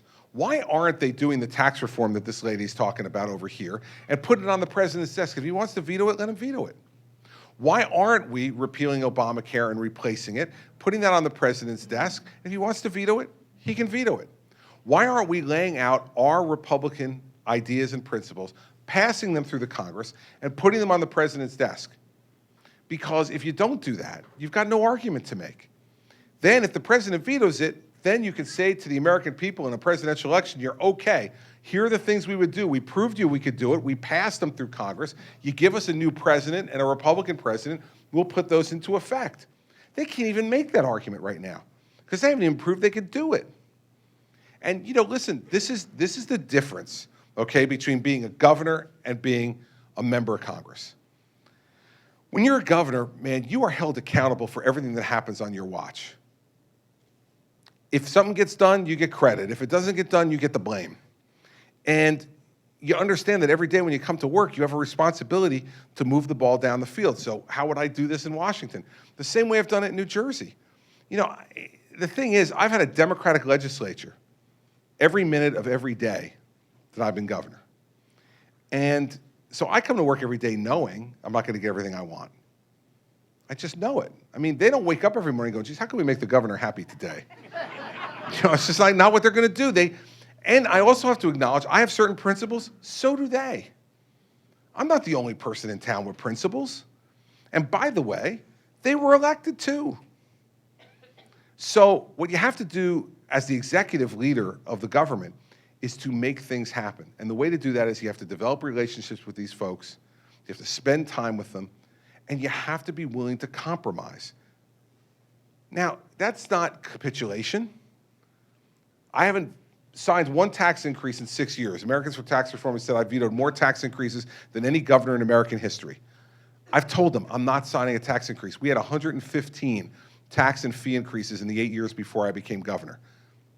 They filled that field. They're not doing it anymore.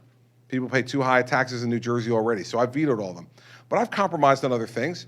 On teacher tenure reform, when we got that done, it wasn't everything I wanted it to be, but it was a heck of a lot better than the system before. We reformed our pension and benefit system. It wasn't everything that I asked for in my proposal, but it's a lot better than doing nothing. We made it better. That's the mindset the president needs to have. Ronald Reagan used to say, somebody who disagrees with you 20% of the time, are they your 80% friend or are they your 20% enemy? Right? He saw it as your 80% friend. How did he get things done with a Democratic House? The way he did it was he developed a relationship with Tip O'Neill, a personal relationship. And they disagreed and fought, and they called each other names and all the rest of that in the paper. But man, when Tip O'Neill came to the White House for a drink and they sat on the Truman balcony, they made things happen. We don't do that anymore. This president, his own party says they don't have a relationship with him, that he doesn't invite them to the White House, that he doesn't talk to them about things beforehand. This is a business where we don't make anything. All we do is govern. And if we don't do that, then we're doing nothing. And so it's the president's job to make sure that you spend the time that's necessary to develop those relationships. I was shocked 4 or 5 months ago to hear that John Boehner was riding on Air Force One for the first time. The guy was the Republican leader for 6 years under Barack Obama. He never invited him on Air Force One? I want to warn you right now. You know, if I'm president and Nancy Pelosi's still the Democratic leader of the House, yeah, I know. But hey, if the Democrats elect her leader of the House, she wants to come on Air Force One, she gets to come. She wants to steal the M&Ms, she can steal the M&Ms. I don't care. right? Because here's what's going to happen. Every time we ride on that plane together and we talk, she's going to realize I'm a good person. And I'm going to realize that she's a good person, even though we disagree with each other. That's where you got to start. Because right now, they just argue and yell and scream at each other. I mean, you got Marco Rubio running for president who doesn't even show up to work because he says it's worthless. It's worthless for him to go. Well, let's put aside the fact that, like, if you really think it's worthless, you should just quit. But put that aside for a second. He said last week, senators and congressmen cannot solve America's problems. I agree. You need a strong president to solve these problems. And that's the way you're going to do it. It doesn't mean you're going to win every fight, because you're not. And it doesn't mean you're going to solve every problem, because you're not. But man, we can do a heck of a lot better than the batting average we have right now. And we got some big problems to deal with. So I've dealt with this in New Jersey. I have the mindset that's able to stand up and fight when I need to fight, but also find a way to give everybody a little bit of what they want so that our country can make progress. That's what we need to do. It's not more complicated than that, and that's the way this country ran for a very long time. And it wasn't until recently that we all decided we were going to get into battle station zero and just not give in to each other on anything, and not talk to each other, not reason with each other. Those are the things we need to do. That's what a democracy is. It's not a dictatorship. It's a democracy. It's a republic. And we need to treat it that way. And as president, that's exactly the way I'll treat it. And when you watch me do it, you'll say, okay, he's doing what he promised he would do. It may lead someday to me agreeing to something that you don't agree with. And I might say to you, hey, but I don't totally agree with it either, but it's a heck of a lot better than what we've got now. You're gonna have to trust me as a negotiator. I'll do okay. I've done all right in New Jersey. I'm charming. It works. So that's the way we'll do it.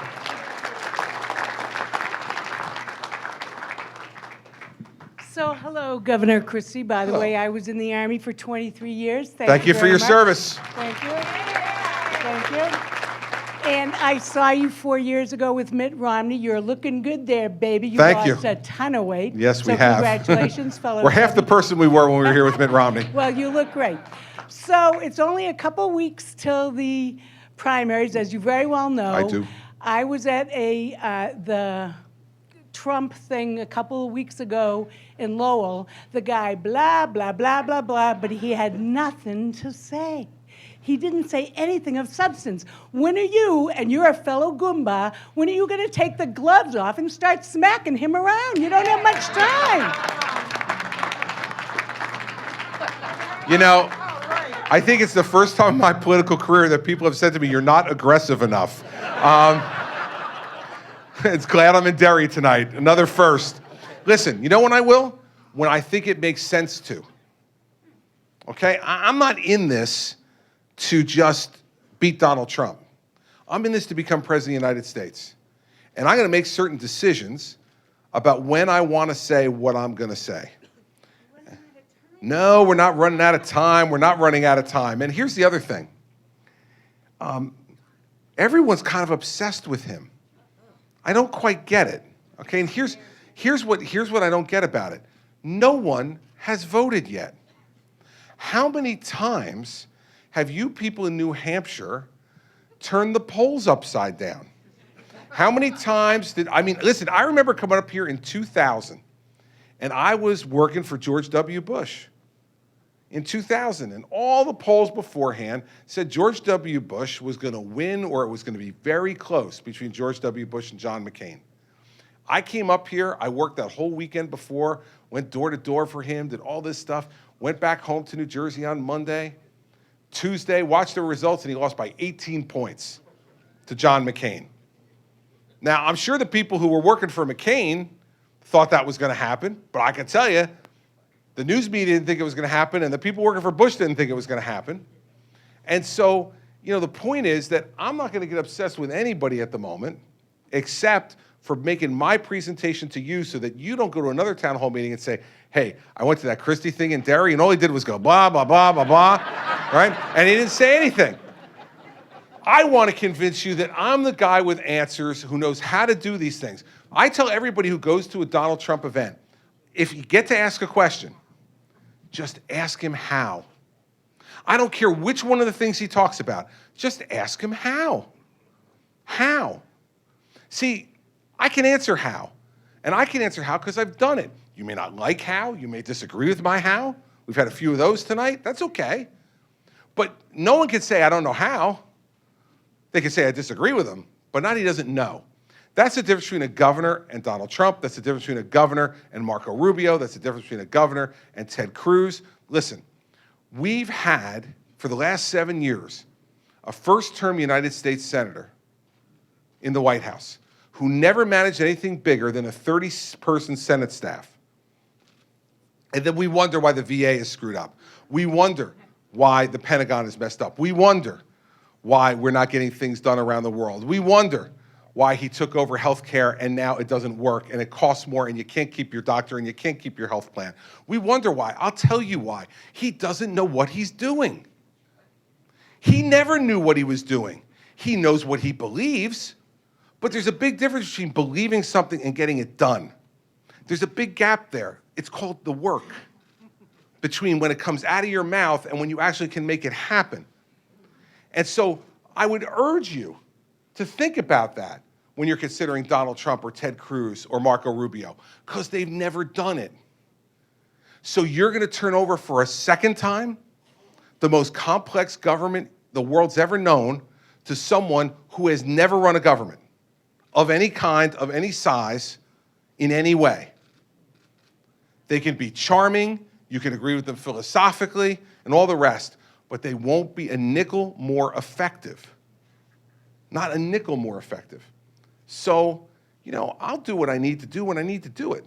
Here's the thing you got to trust me on. If I were talking to you about what to do as a soldier in the Army,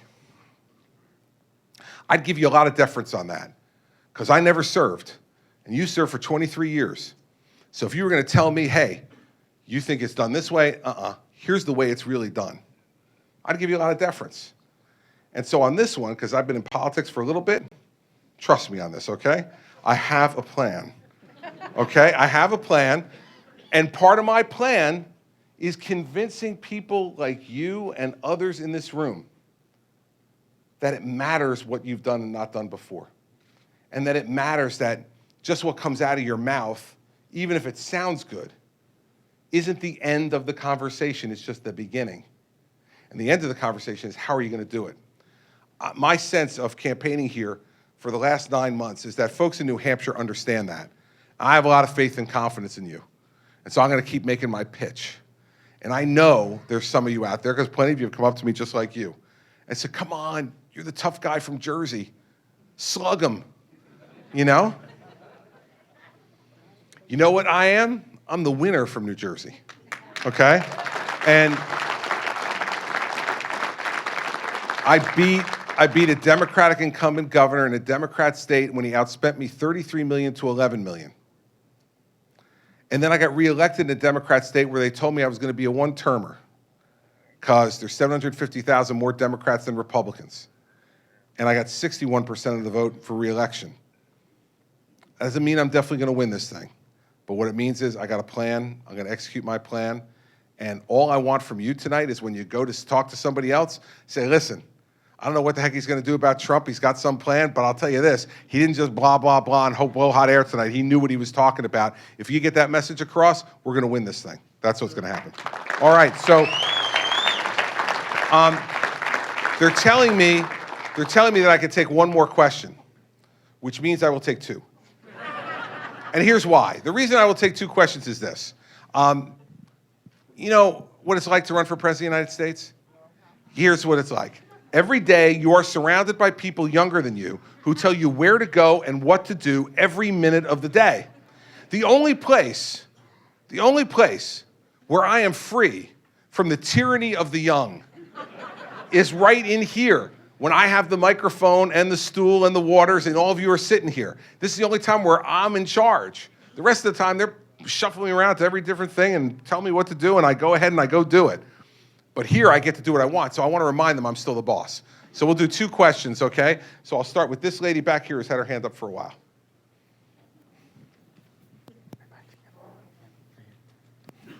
I just want to go back for a minute into kind of an immigration-related thing. Okay.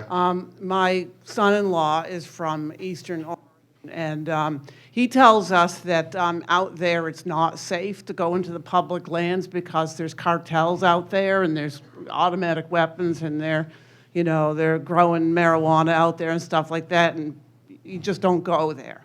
So that's one thing. And the other thing is, I think it's pretty clear that there's terrorists already here, like ISIS-type terrorists already here. And we don't know where they are. So what could you do about those two? Sure. I'll start with the last one first. The way you find out about these folks is you have to raise the level of intelligence activity in the country, and you have to raise the level of the law enforcement activity in the country. The only way to intercept these folks before they act is to get the information that they're plotting before they execute. And we did that. Tom talked about that in his introduction. We did that for 7 years in the Bush administration. You did not have another attack on American soil during that period of time because we caught them before they acted. Both those cases of mine that Tom talked about, we caught those folks before they acted. So no one was hurt. We can do that again. But we got to change some of the laws here. The president, Senator Paul, Senator Cruz, voted for a law to lessen our intelligence capability, to take power away from the National Security Agency to be able to collect data and connect those dots. That's wrong. It weakens us as a country. It makes it more difficult to do what they're doing. You may have seen in one of the debates, Senator Paul and I have this argument. Senator Paul said, I want to get more information from terrorists and less information from innocent Americans. And I say, okay, I'm for that. How do you know?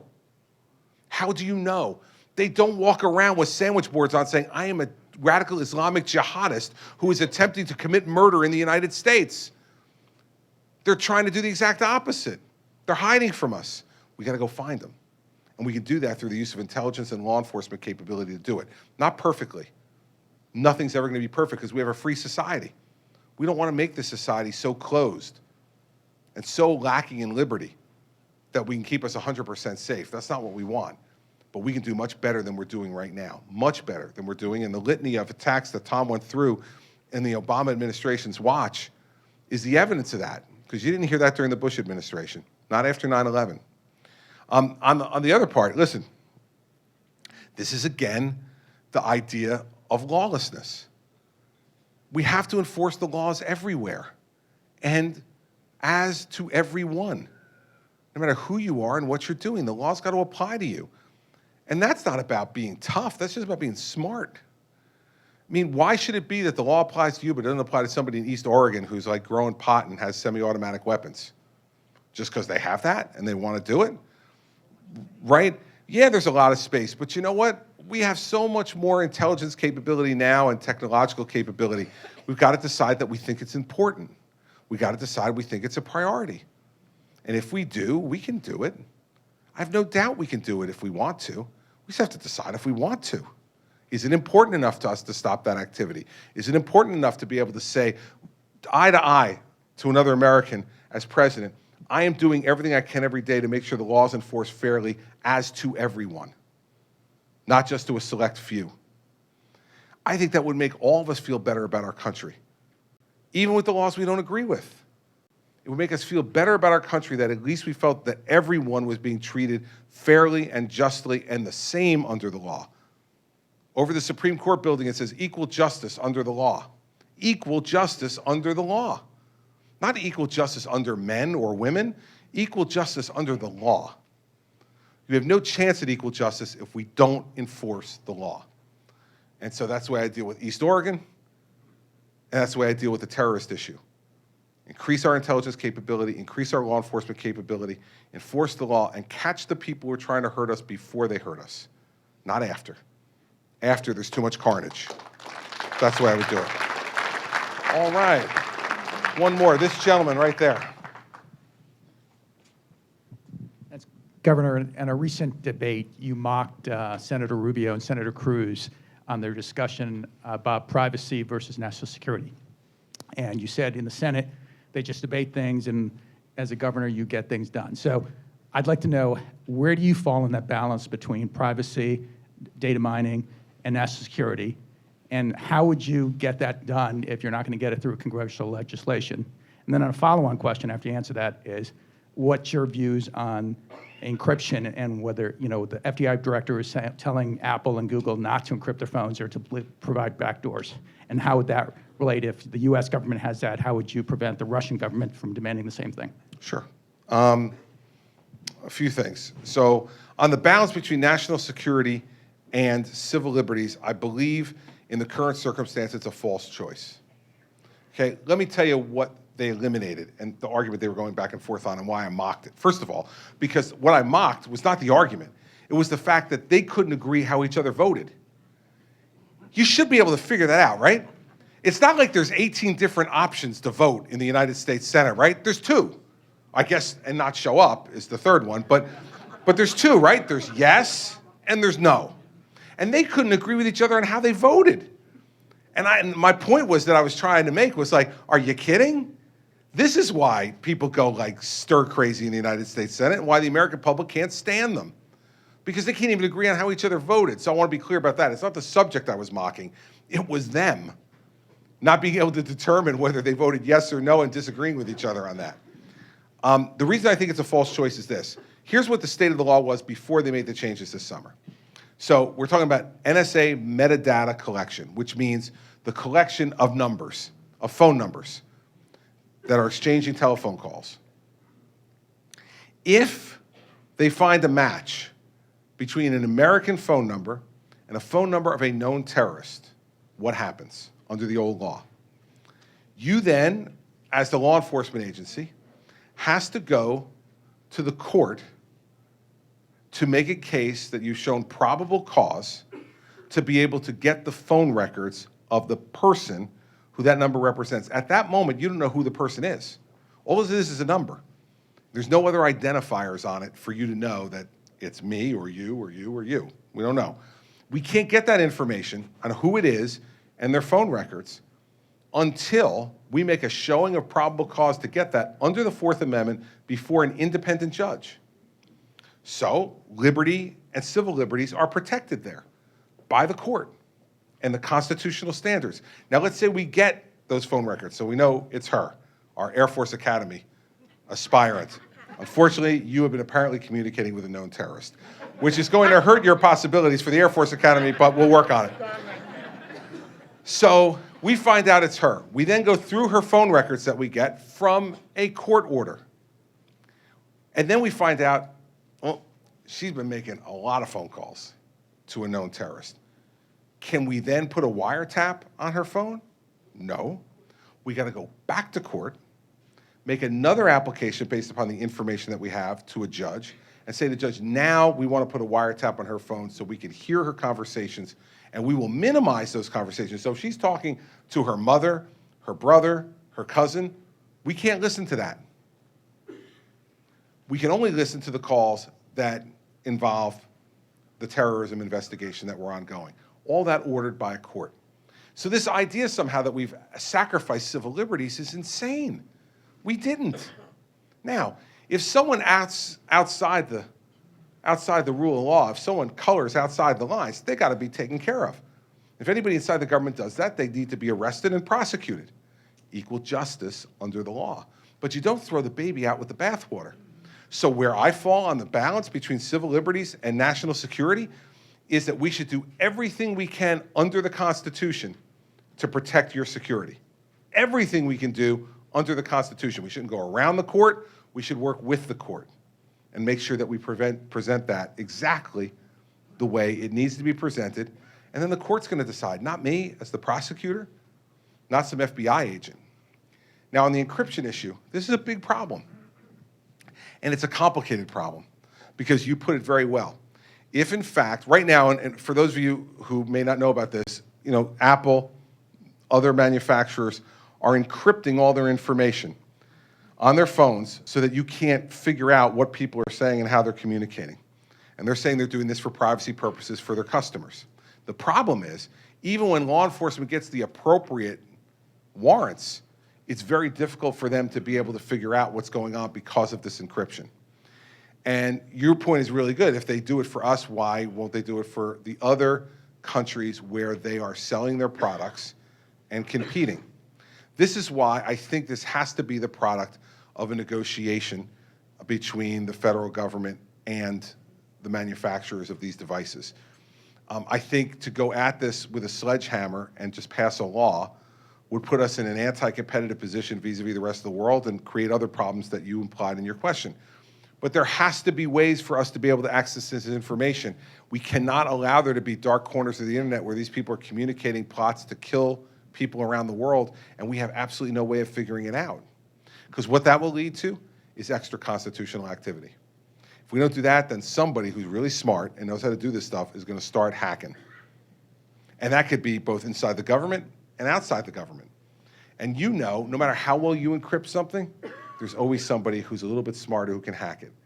And then the person raises the encryption, and then that guy raises his game on the hacking. So I think this is something that the FBI director, and I know him well, we worked together. He was U.S. Attorney in Manhattan when I was the U.S. Attorney in New Jersey. So I've known Jim for almost 15 years now.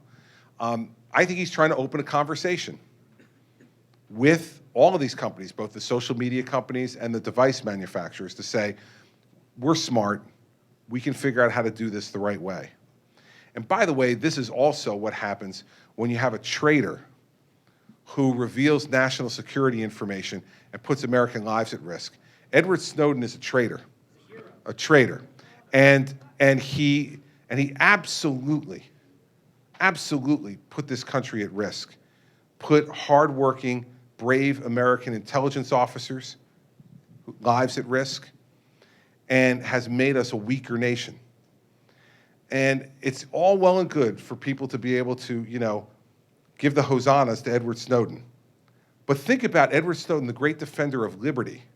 Where's Edward Snowden today? Being protected by Vladimir Putin, that great civil libertarian. Vladimir Putin, the guy who protects his people, who cares about their rights, who murders people in the press who disagree with him and political opponents. That civil libertarian is the guy that civil libertarian Edward Snowden ran to for protection, because no one else in the world thought he was a hero and would protect him. So these are really complicated issues, but I think it's a false choice to say you have to choose between civil liberties and national security. You don't. And as long as you continue to involve the court in this process, they have lifetime appointments, they're independent, and they will make the judgments based upon their view. You can agree or disagree with them at times. I've done both. But they make their view and their decisions based upon how they read the Constitution and whether it fits under the Constitution or it doesn't. I think that's what we need to do. I think that's a smart thing to do, and I think what they did this summer, what Senator Cruz and Senator Paul and the President did this summer, made America a weaker nation and presented people with a false choice. And that false choice has made us weaker, not only from a national security perspective, but I think also weaker constitutionally. So that's how I would balance those interests. I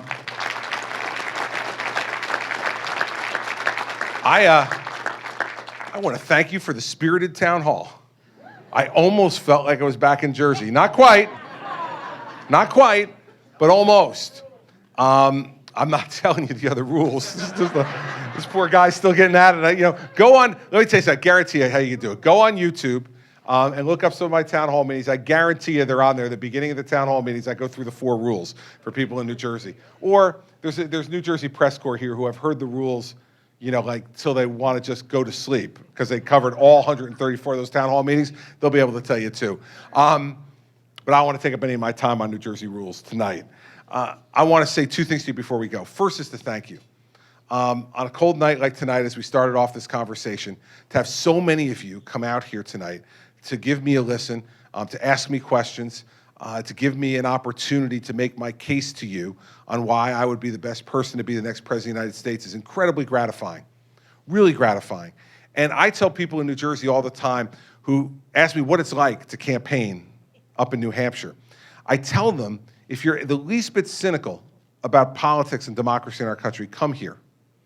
Because you all have been coming to these events, listening to us for months. And you keep coming, and you keep listening, and you keep giving us a chance to convince you that 20 days from now, you should cast your vote for us. That's incredibly uplifting for us as a democracy. And it is incredibly gratifying for me as a candidate to be able to get that opportunity from all of you. So I thank you for that. Second thing I want to tell you is this. I want you to go to my website, to chrischristie.com. We have more detail on there than I think than any other candidate about all of our different plans on things. So if you're really into that detail, go there and look at it. Or, secondly, go there if you're having trouble sleeping. If you are, you can go into that policy section, begin to read it, and as it gets denser and denser and gives you transcripts of my speeches, I guarantee you within 15 or 20 minutes, if you really want to, you can nod right off. It'll be fine. Either way, go to the website and take a look. But this is the issue. No matter what I have on that website, no matter how I've answered your questions tonight in terms of the substance, I'd suggest to you with respect, it's not the only way you can make this decision about who you're going to vote for on February 9th. See, because I imagine that when George W. Bush was here in 1999 and in 2000 running for president, he was doing town hall meetings up here in New Hampshire, that nobody asked him. Nobody stood up at one of these town hall meetings and said, Governor, what would you do if 19 Islamic jihadists hijacked 4 American commercial airliners, flew 2 of them into the World Trade Center, 1 of them into the Pentagon, and sent the 4th one heading towards Washington, but it was taken down by the passengers and crashed in Pennsylvania? What would the first 3 things you would do after that be? I'm confident no one asked him that, because no one could have possibly imagined that that would have happened to our country. Yet it did. And when I'm president of the United States in January of 2017, and for the months thereafter, some things will happen that none of us could have anticipated. That despite the best effort of reading the website and me putting my ideas forward and you asking me all kinds of really good and different questions, we're not going to anticipate it. So how do you make this decision? I suggest to you that the second piece of this, beyond the substance, is who we are. Because the reason I had faith in our country and its ability to recover after 9/11 is because I felt like I knew who George W. Bush was. And I felt like the strength of his character and his will would help to carry this country through this really dark and difficult time. Felt like I knew him from that campaign. And I trusted him to protect our country and to put us back on the right path. So I need to end by telling you who I am. That's what you need to know. It's the last piece you need to know. I am the product of my parents, like all of us are. For good and for bad, we are the product of our parents. And I'm the product of an Irish father and a Sicilian mother. Stop laughing. Now, what that means as the oldest child in a family like that is that at a very young age, I became expert in dispute resolution. My mom and dad argued on a regular basis about everything. And they argued loudly and passionately. And, you know, my dad, some of you maybe get a chance to meet him. He's been up here the last 2 weekends. My 82-year-old father has been up here the last 2 weekends going door to door in New Hampshire. I don't know if he's coming, thanks. You know, I don't know if he's coming back this weekend given the threatening weather and all the rest, but if he can make it, he'll be here. And if you meet him, I guarantee you the conclusion you'll come to is this is a really friendly, gregarious, outgoing guy. He tells a great joke. He's wonderfully warm. Guaranteed he comes to your front door. If you show any interest in him at all, he'll hug you. And I can guarantee you he will tell you embarrassing stories about me from when I was a kid, because he thinks they're really funny, as most parents think those stories are about their own children. But despite the fact that my father is this wonderful guy that I hope some of you in this room get to meet by him coming to your front door in the next couple of weeks, I always told him that in the automobile of life, he was merely a passenger. My mother was the driver. Mom was judge, jury, and executioner. She liked the last part the best. And she set all the rules in the house. She set the rules.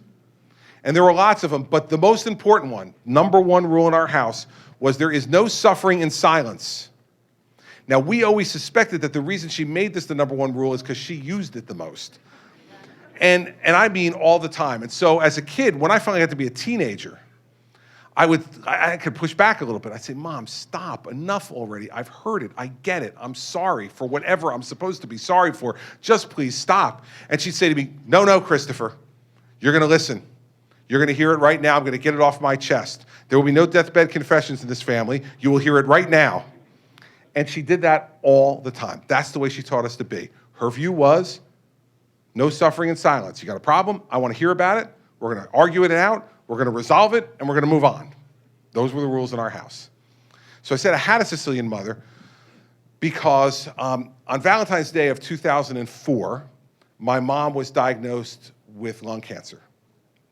Now, she had been a lifetime smoker and smoked for 55 years. She started when she was 16 years old in 1948, and she was addicted to it. And she tried as hard as she could to quit. She tried gum and patches. And I mean, there was even one time she tried hypnosis, which actually was great for us because it like mellowed her out a little bit, which was really nice. But it didn't work on the smoking, so she stopped going. And for any of you who've gone through this, you know that with lung cancer, it's either something that takes a very long time or it happens really quickly. And unfortunately, in my mom's case, it happened really quickly. And so I was U.S. attorney at the time, and we were out at our national conference in San Diego, and I got a call from my younger brother at the end of April. And he said, listen, we just had to put Mom back in the hospital. The doctors say it's really bad, and if you want to see her again, they said you need to come home now. And so I took a red-eye flight that night home from San Diego to Newark.